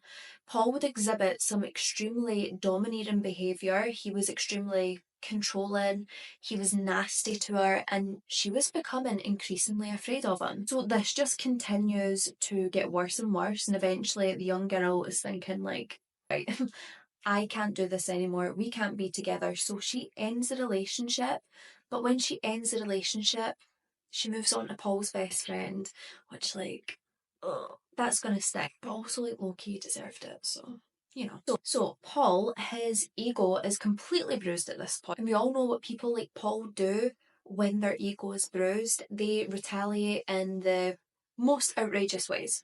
So what does Paul do? Well, Paul, he goes ahead and he burns all of his ex-girlfriend's belongings that he can get his hands on. Anything at all that's accessible to him, he just burns, destroys, gets rid. And I'm sorry, but no well-adjusted human is going to be out there doing that. Well, I mean, I don't know, I suppose we can all get a bit crazy if we felt we had to. Maybe. Maybe that's actually not that bad in comparison. So Paul goes on to college, and during his time in college, him and his college friends, they practice different pickup techniques. Like they want to pick up young girls on the campus at the college clubs or whatever, which I guess is quite normal for college students, like picking up, having hookups and whatever. But Paul Bernardo had a different kind of hookup in mind, and he didn't really want it to be consensual, and he didn't want it to be fun for the girl, but fun for himself, of course. So Paul would pick up these young girls around the campus or at clubs, wherever he could find them. And when he would take them on dates, he would humiliate them in public, like speak to them in a really derogatory manner, make fun of them, like out loud so everyone else can hear it and sort of laugh at it. Who would laugh at it? I don't really know. Maybe people as sick as him, but people laughed. And then once the date was over, he was somehow able to manipulate these young women to come home with him. And then when they got home, Paul would initiate some very aggressive anal intercourse that the girls didn't want, but felt pressured into because Paul Bernardo was such a scary monster. They felt like they had no other option, because if they didn't do that, what would he do? So as time goes on, Paul Bernardo, he has multiple relationships, right? He thinks he's a bit of a ladies' man. So he has all these relationships, and every single one was just plagued with abuse from Paul. Paul would be very threatening and very aggressive in these relationships, and when it got too much for the women and they tried to leave him, he would threaten them with like knives to the throat, saying that if they told anyone about the abuse that they were facing from Paul, he would murder them. Yeah. And then in 1986, Paul, with his crazy ass behaviour, he winds up getting 2 restraining orders against him by 2 young women who he was making obscene phone calls to, like derogatory statements, threatening to kill them, threatening to kidnap them. And then it would be October of 1987 where Paul and Karla would finally meet. Evil meets evil, sparks right away. It's like Fred and Rose West, like 2 very disgusting looking people, but somehow there's chemistry there. It's almost like they're just drawn to each other because they're both as evil as one another. Kind of what happened here. So Karla, she's visiting Scarborough because she's at a pet store conference. Sounds so innocent. And she sees Paul, Paul sees her. Immediate connection, eye contact, sparks, fireworks. They were obsessed with each other from the word go. And Paul's attraction to Karla was like nothing he's ever felt before. And this would only intensify when Paul Bernardo realised Karla Homolka, she wasn't like the other girls. No. She shared the same sick and depraved fantasies that he did, and she would do anything to please him. So the pair of them, they start this really awful sadomasochistic relationship where Paul plays a part of the abusive master, and then Karla, she plays the willing slave. And listen, whilst Karla is literally giving this man everything he seems to want, it still wasn't enough, because what Karla couldn't give him was her virginity, because she's already had sex.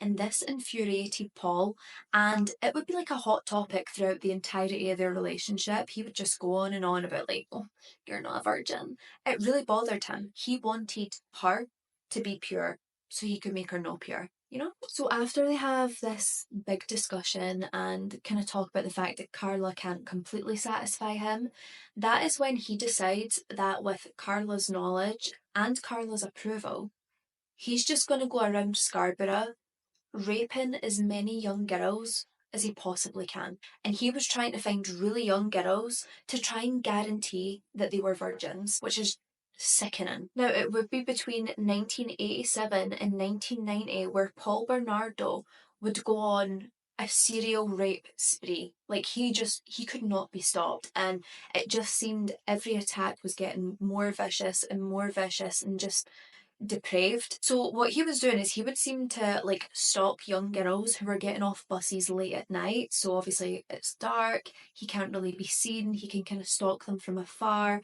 they're never going to know that he's there. And then he would attack them. So on the 4th of May of 1987, a 21-year-old woman, she would be raped by Paul Bernardo outside of her parents' house. She almost made it home. He had stalked her for quite a bit. She almost made it home, and when Paul realised that she was going to go into this home, he just rapes her in front of her parents' house. Which is so disgusting, because you think about it, like, if you're scared when you're walking home at night, the minute you reach the outside of your home, your fears settle because you're home. But Paul Bernardo made that safety impossible for these women, because when they got home, he would still rape them. Even with the possibility of being caught off anyone else in that house, he didn't care. He just wanted to rape them. Then, just 10 days later, on May the 14th of 1987, a 19-year-old girl would be raped by Paul Bernardo because he stalked her off of a bus. She's walking home. She goes in through her parents' backyard. Paul Bernardo rapes her in her parents' backyard. This man has no fear. Like, he just thinks he's going to get away with it, and he does for the longest time. So then on July the 17th of 1987, Paul Bernardo, he attempts to rape another young woman, but he didn't expect this young woman to fight back. So she's fighting, she's screaming, she's kicking, she's scratching him, and this is just too much for him. This makes it too difficult. He doesn't want anyone to put up a fight, and so he just runs away, covered in scratches, covered in bruises, because this girl fought him off. And this infuriated him. And then on September the 29th of 1987, Paul Bernardo is just getting braver and braver. He breaks into the home of a 15-year-old girl who's lying asleep in her bed. He enters through her bedroom, jumps on her back, covers her mouth with his hand, threatens her with a knife, telling her not to scream, otherwise he's going to slit her throat. He's going to rape her. When her mum comes in, she must have heard like commotion going on in the other room. Her mum comes in, she's screaming, threatening to phone the police, and Paul Bernardo like flees out the window. But see how brave he's getting, that it's not just in front of houses now, he is actually breaking in to their own bedrooms when people are around. And then on December the 6th of 1987, another 15-year-old girl would be raped by Paul Bernardo, and it would be at this point where the Toronto police and Scarborough police, they basically release a statement to the public, a warning to young girls who are travelling alone at night, and especially young girls who are travelling by bus and getting off the bus at night time. They tell them not to travel alone if they can, to be aware of their surroundings. But ultimately, if Paul Bernardo or any other monster like Paul Bernardo is wanting to get you, being aware of your surroundings isn't always enough. And you shouldn't have to be that way anyway. So then, by December the 23rd of 1987, this is when Paul Bernardo, obviously they don't know it's Paul Bernardo, but he's been referred to as the Scarborough rapist. So like, this person's getting a name for himself for being awful, basically. But on this very date, he would rape a 17-year-old young girl, and he would threaten her with a knife to stop her from screaming whilst he raped her. And then on April the 18th of 1988, he would attempt to rape another young girl, but luckily this young girl was able to fight him off. And then on May the 25th of 1988, a uniformed police officer almost caught Paul Bernardo for being the Scarborough rapist when they had noticed him basically staking out a bus shelter, like hiding between the trees, just being like a general weirdo. But they weren't able to catch him. He ran away and he hid, and the police didn't get a good enough look at him to be able to do like a composite sketch or inform anyone of his identity. So Close, but not close enough. So then on May the 30th of 1988, Paul Bernardo, he would rape another young girl, and this attack had occurred 40 kilometres southwest of Scarborough, so he's kind of like moving around the area. So after this rape, there would be another 9 rape or attempted rape victims by Paul Bernardo, and this runs all the way up to December of 1989, and then on May the 26th of 1990, a young girl is raped by Paul Bernardo, but luckily she got a really good look at her attacker. She knew exactly what he looked like to a T, his eyes, his teeth, smile, everything that she needed to know. She provided this to the police, who then put together like a composite sketch. And this sketch looked very, very familiar to quite a lot of people. It looked like Paul Bernardo. Now, because people are sort of like recognising this sketch as looking like Paul, they're phoning into the police. They're giving the police a lot of tips. You know, Paul Bernardo, you want to look at this guy. This looks a lot like him. Think it could be Paul. Like, take him in and question him. So then in July of 1990, 2 months after receiving these tips that, you know, Paul Bernardo could be the Scarborough rapist, police detectives, they decide to interview him. Now, it actually turns out that in December of 1987, Paul Bernardo, he had been like called in to the police, right? Someone had reported him for a rape allegation, but he was never brought in and he was never ever questioned. Why? Let's make that make sense. Why was he not questioned? Now, Tina Smyrnis, who was the wife of one of Paul Bernardo's closest acquaintances or closest friends, she had even contacted the police herself to tell them that Paul Bernardo often bragged about how much sex he had and how he loved rough sex. So again, like, this is an acquaintance of Paul Bernardo. I would take this serious. On November the 20th of 1990, Paul Bernardo, he would be interviewed again by detectives, and this time he would provide a DNA sample to the police. Now, the police, they ask him, like, do you know why we've brought you in? Like, why we're questioning you? And Paul Bernardo, he responds and says, is it because I look like the composite sketch? Hun, you literally are the sketch. The sketch is you. You don't look like him.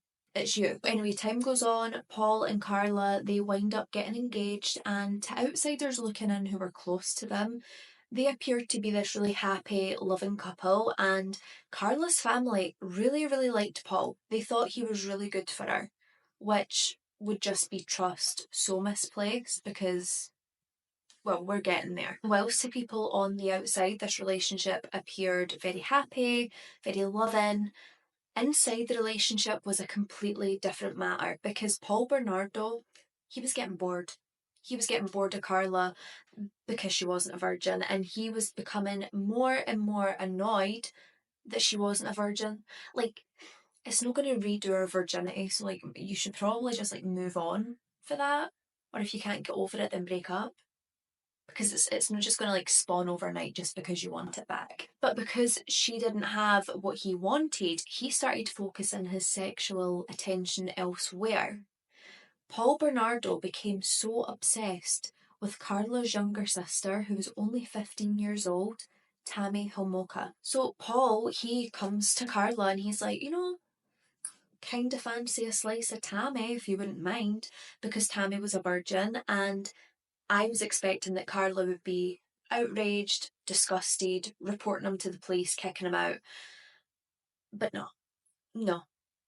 Karla was more than happy to offer her 15-year-old sister Tammy on a silver platter to Paul, to keep Paul happy, but also to feed her sick desires as well. So Karla and Paul, they're kind of thinking up, you know, their perfect plan. How can they get Tammy in a position where Paul can rape her, essentially? So it's December the 23rd of 1990, and there's a party going on at the Homolka family home. So during this party, Karla, she's given Tammy, who's 15, eggnog and rum drinks. But these drinks, she's spiking them with animal anaesthetics that she had stole from the pet clinic that she worked at, to try and spike her sister, to drug her, to basically make her fall unconscious. And at one point she does. So by that point, when Tammy becomes unconscious, she has actually made it to her bed. So the rest of the family, they go to bed, and then once Karla and Paul are certain that the family is settled, they go up to Tammy's bedroom and they take her downstairs to the basement where they would subject her to the most horrific torture ever. So once they're down in the basement, Karla, she takes a halothane soaked cloth and holds it over Tammy's mouth just in case she wakes up to muffle any screams, but also to keep her unconscious because it's halothane, it's strong. It's likely that she wouldn't wake up during this. And this halothane, this chemical was so strong that it was leaving chemical burns around Tammy's mouth. And this whole thing is just so sick and so disgusting and so depraved. But both Karla and Paul, they took turns raping 15-year-old Tammy Homolka, Karla's own sister, her little sister who she should protect. She's happily raping her alongside her sick boyfriend. Not only did they take turns raping and sodomising Tammy, they were videotaping the entire ordeal. Every single part from start to finish, they were videotaping it. And at one point, Tammy, she starts choking on her own sick. She's starting to wake up. Paul and Karla, they become really stressed. They're getting their clothes back on. They're trying to dress Tammy again. And then they notice she's unconscious. So they try and resuscitate her a bit. They take her up to her bed again. And this is when they finally decide to call for an ambulance. They just let all that time go by, clearing up their tracks, hiding the evidence. And then they call for help. So the ambulance eventually arrives, and unfortunately, Tammy Homolka, she would never wake up. She was pronounced dead on her way to the hospital, murdered and sexually abused and tortured by her own sister and her sister's boyfriend. Whilst Tammy's body is at the hospital, the doctors, they do make a note of the chemical burns on her face. They find that really strange and really weird. But ultimately, they rule her death as an accident. They decide that she's passed away from alcohol poisoning and, she's choked on her own vomit in her sleep, and that's essentially what's killed her. What about why are they just brushing off the chemical burns? That does not make sense to me. If you see that, you should know that's a chemical burn. That's not normal. And have to be honest, at this point, after everything with Tammy, I was expecting that the pair of them would realise how dangerous it is to do what they're doing. They could easily get caught. I mean, I want them to get caught, but I don't want them to keep doing that. But it doesn't stop them. It just seems to make them want to do it more. And what's absolutely beyond disturbing is after Tammy's death, Karla and Paul, they would videotape themselves having sex. Karla dressed up as Tammy and pretending to be her. Vile. Not even enough words to describe how vile that is. Also, can you hear Connor shouting at the football? Karla and Paul, they play the grieving sister-brother combination, and they decide that, the Homolka family, they need time to process the horrific sudden death of Tammy. So Paul and Karla, they offer, with the kindness of their heart, they offer to move out to Port Dalhousie? How are we saying that?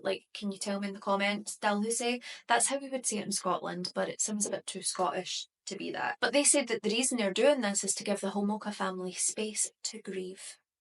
How very noble of them. In the early hours of June the 15th of 1990, Paul and Karla, they would target another young girl. And this was 14-year-old Leslie Mahaffey. Young Leslie, she was walking home one night whilst it was very dark. She had missed her curfew. She ended up being locked out of her house.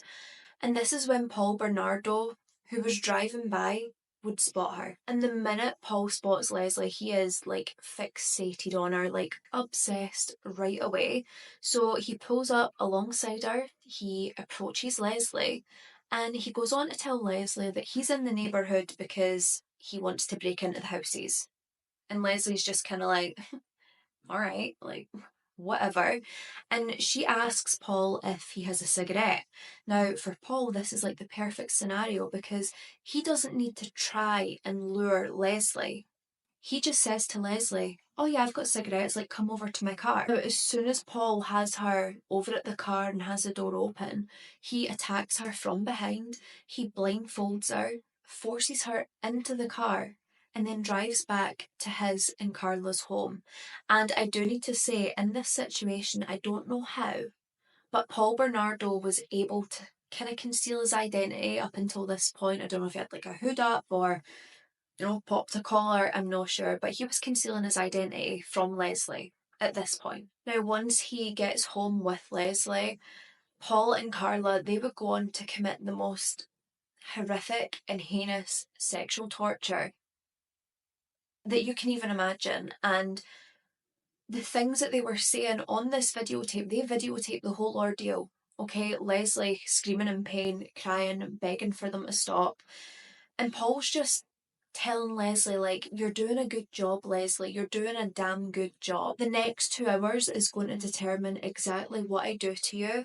But right now, you're scoring perfect. This little girl, this teenager, is screaming and begging in pain for them to stop what they're doing to her. And they don't even bat an eyelid. They're saying, oh, you're doing a good job, Leslie. Like, no. Now, at one point during this horrific attack, Leslie tells both Karla and Paul that her blindfold is starting to slip down her face. And immediately, Karla and Paul, the heckles on their back are up. They are alert. And now they're panicking because how long has Leslie's blindfold been down? How much of us has she seen? And it's at this point when they both decide that Leslie has to die. Now, I will say this, dedicated couple, or at least they're given, the vibe of a dedicated couple, they would disagree on quite a few things, and that was when it came down to who was really to blame in these situations. So, Paul, he basically says that Karla gives Leslie a lethal dose of halcyon. Is that how we say it? I don't know. I've never dealt with it. But then Karla, on the other hand, she will later say that Paul strangled Leslie to death. I don't know what is true. They're both equally as horrific as one another. But what we do know for sure is Leslie's body was hid in the basement the day before Karla and Paul had the Homolka family over for dinner. The family are sitting eating dinner, and Leslie Mahaffey's body is just laying there in the basement. So the next day, Karla and Paul, they're like, well, we need to get rid of the body, we need to get it out of here because, we're going to bring back more people because we're monsters like that. So they're trying to decide on the best way to get rid of the body, and that's when Paul suggests that they dismember 14-year-old Leslie. Now they're thinking, we can't just dismember her and throw her into the woods because then there's opportunity that people might find her. So what we'll do is we'll get cement, we'll dismember her and put her individual body parts into cement blocks and then dump them in Lake Gibson. And this is exactly what they do. So Paul Bernardo, he heads off to the hardware store where he buys multiple bags of cement. Now he keeps the receipt, and this would be very damning to him in the future. So Paul returns home and he has his granddad's circular? Anyway, he has his granddad's circular saw, and this is what he would use to dismember Leslie's body. Now, once the body parts are dismembered, they get started in making these cement blocks with her body parts in them, and they take multiple trips to dump each body part in Lake Gibson.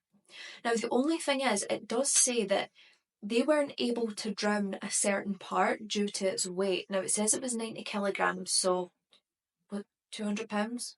Quick math.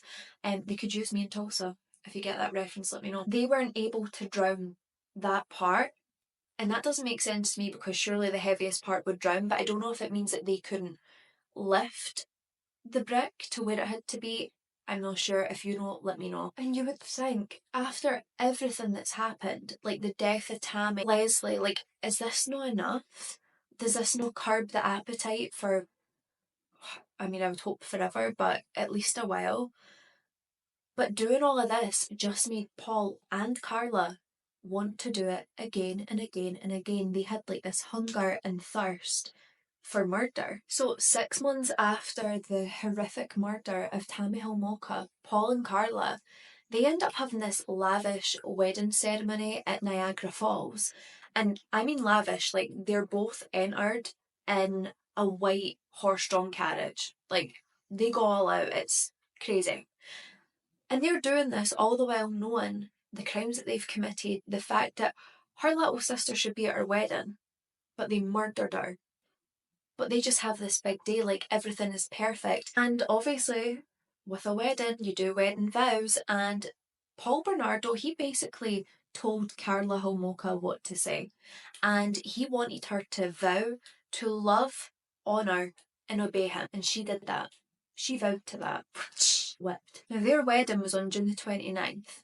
And this very same day would be the day that a couple were canoeing in Lake Gibson, just enjoying their day, when they come across multiple cement blocks containing body parts.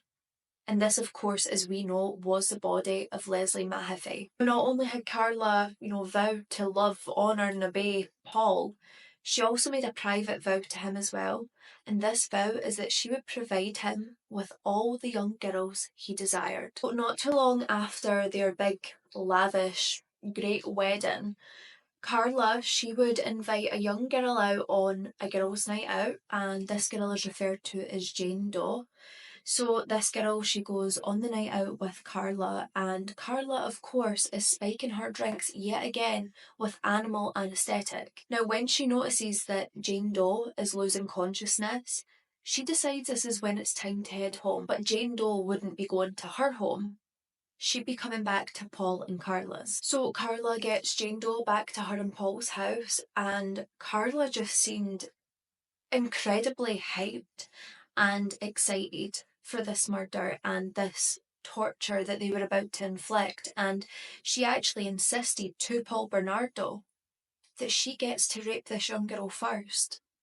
And Paul, he allows it because he's also going to have his way with her anyway. Now, the couple, they both take turns raping this young girl as many times as they wish. This girl does wake up, but luckily she wakes up after everything's taken place. She has no recollection of what's happened at all. And because of this, Karla and Paul let her go. And when she leaves, she obviously feels like something's not quite right, but she has no idea what it is.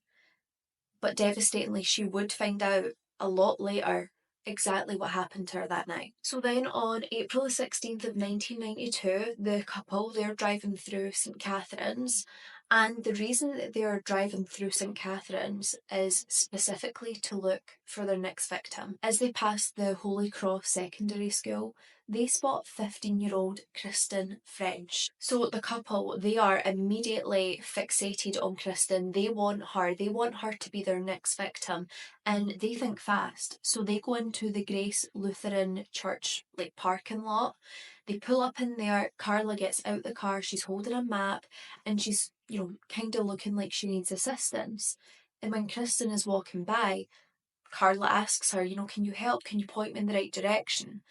And Kristen, being the nice person that she is, she comes over and she tries to help Karla when she is suddenly attacked from the back by Paul Bernardo. So Paul Bernardo, at this point, he has Kristen at knife point. He forces her into the car, into the front passenger seat.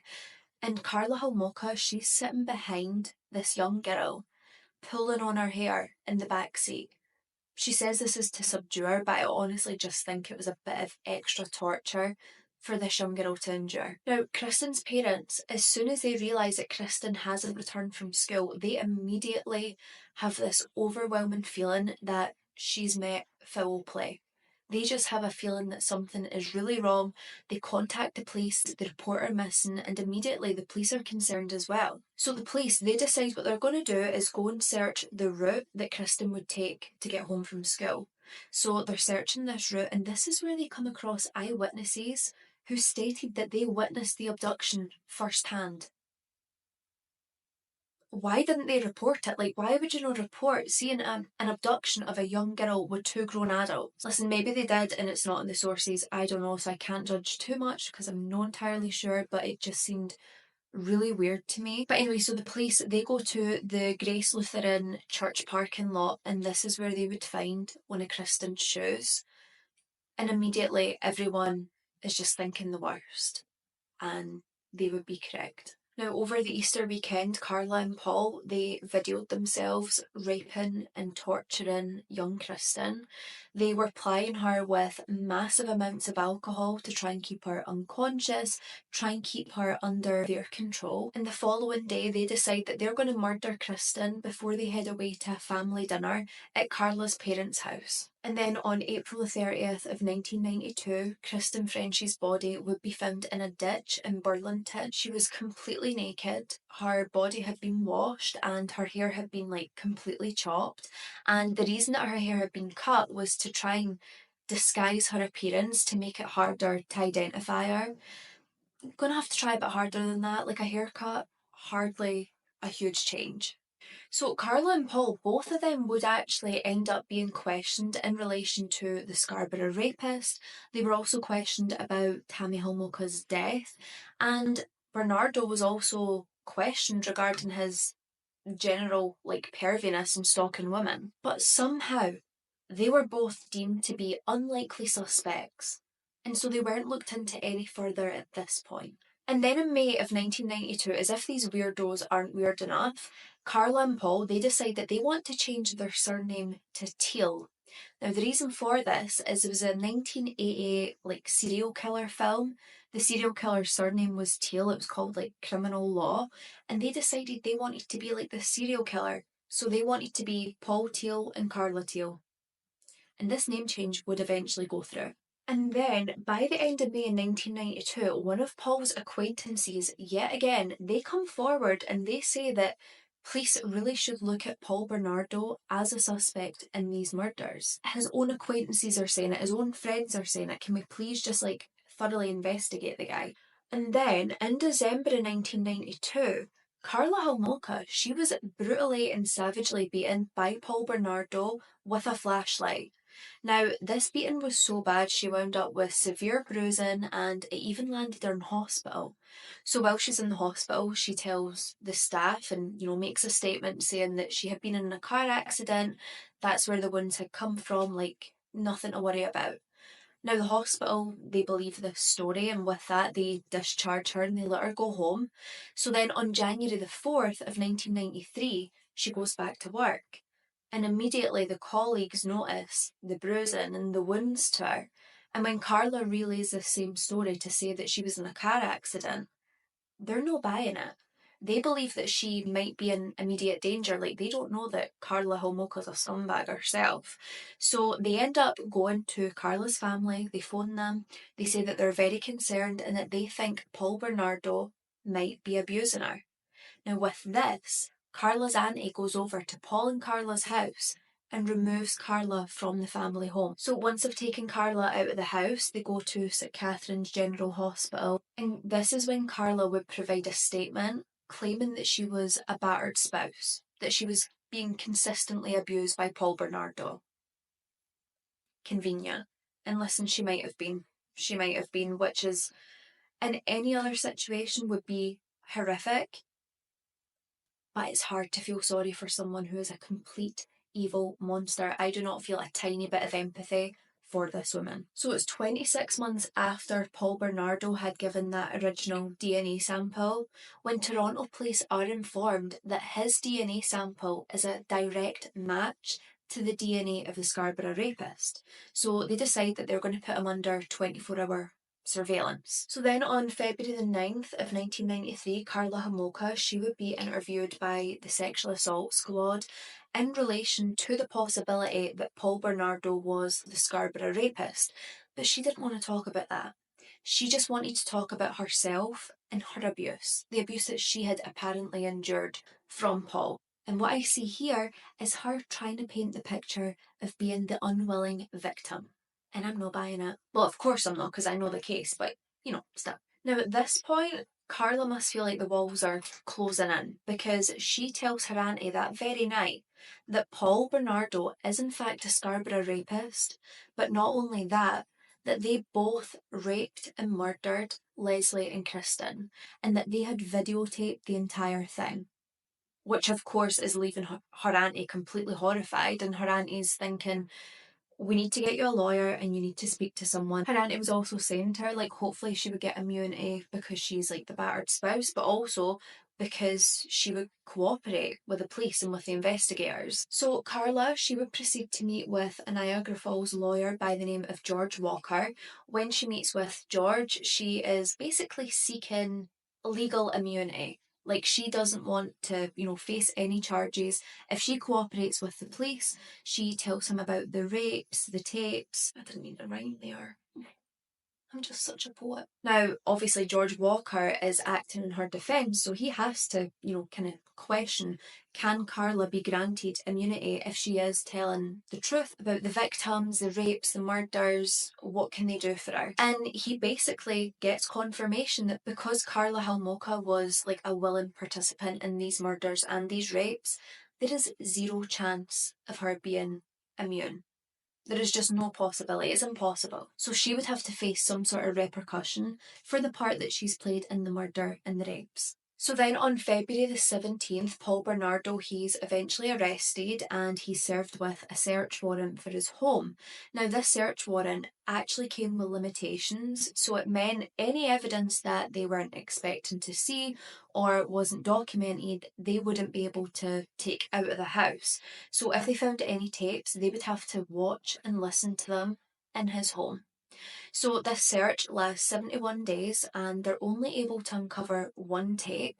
And this tape actually depicts a segment of Karla Homolka performing oral sex on Jane Doe. So Paul, his lawyer, sort of like questions him about the tapes, like how come they only found one when Karla said there was more, is there more? And then Paul tells his lawyer that these other tapes are actually hidden in a ceiling fixture in the upstairs bathroom. And this crooked ass lawyer, he goes to the home, he goes to the light fixture in the bathroom, and he tries to hide the tapes from the investigators. What? Like, are you that desperate to win a case? Ultimately, this lawyer resigns, or, was probably fired, but said that he resigned, and a new lawyer takes over, and thank God, this lawyer, he hands the tapes over to the investigators immediately. Nice to see someone doing the right thing. So annoyingly, on May the 5th, the government, they offered Karla Homolka a plea bargain. And this plea bargain basically meant if she accepted it, she would only have to serve 12 years in prison. 12 years for these murders, the rapes, and everything else that she committed alongside Paul. That's infuriating. Okay, that is not even a sentence for what she has done. So they basically say to Karla, like, you have a week to accept this. If you don't accept this, you will be serving life in prison with, possibly no possibility of parole. So, of course, Karla, she accepts this offer. She served just 12 years. And after those 12 years, she would get out and get to live her life. Disgusting. As you can imagine, during the trial, they were completely turned on each other, like lovers no more. Paul was saying it was all Karla, Karla was saying it was all Paul. There was just not an element of truth in the room with them. And then on September the 1st of 1995, Paul Bernardo, he would be convicted and sentenced for 2 counts of first-degree murder and 2 counts of aggravated assault, which obviously should have been a hell of a lot more considering what we know he actually committed. And in 2006, he would go on to confess to, I think, 10 other assaults. So it really should be more. He was given life in prison without the possibility of parole until he had served 25 years. And you best believe once he had served those 25 years, he was appealing for parole left, right and centre. He was appealing for parole all the way up until this year. This year, he's still trying to get out. Give up. And it might warm your heart to know that for a while in prison, Paul was a constant target for assault. People were harassing him, they were attacking him on the daily. They were trying to harm him in ways that he had harmed other people. Now, what is annoying is because he was such a target for all these other prisoners, he was then put in segregation, so they couldn't get to him. If I was a police officer, I'd honestly have inmates lining up, taking their shot at him. I'd leave his cell unlocked. Even better, do what you want. Free will. Now, it is actually believed that Paul Bernardo, he is guilty of upwards of 30 plus sexual assaults. And God only knows how many murders he's committed. And Karla Homolka. And of course, before we do close off today's episode, I want to bring it right back round to the victims of the case today. I believe there is more victims. I think there is more who are named online as possible victims. Like I always say, these people are who matter in these cases, the victims. They're the people that we need to remember, not the monsters who commit these atrocious and horrific attacks and murders on these beautiful people. And as always, I am sending thoughts, love and prayers to those families. And this video today is dedicated to the victims of today's case. But my loves, that is it for this true crime and makeup episode. I do hope you found this one interesting. I hope you found it educational. I really hope I was able to give little bits of information that's maybe not been said before or not said as much. I know this case is widely covered, but you've been asking for it since I started this channel, so I had to give it to you. If you do enjoy my content and the way that I tell these cases, please make sure you are subscribed, get that notification bell on so you don't miss when I upload. Make sure to leave a comment down below for the engagement and the algorithm, help push me out to YouTube. In the description you will find my social media handles, my Instagram, my TikTok. My case suggestion document is also down there as well, or you can leave your case suggestions in the comments. Regardless, they all get compiled onto a big spreadsheet and gradually work my way through them. If you want to reach out to me in any way, you can get me on Instagram via DM, or you can get me via email, which again is linked down below for you. I will say, if you're DMing me on Instagram, just leave me a comment down below to let me know, because it might go into spam or requested, which I don't really check because I've got like weird stuff in there, like people requesting feet pics or people requesting videos. So I don't check it often, but if you have sent me a message, let me know down below and I'll go ahead and check. But that is it for today's video. Please, please, please remember, be a good person. Do not be a bad person. Stay safe, look after each other, and I will see you in the next one. Bye!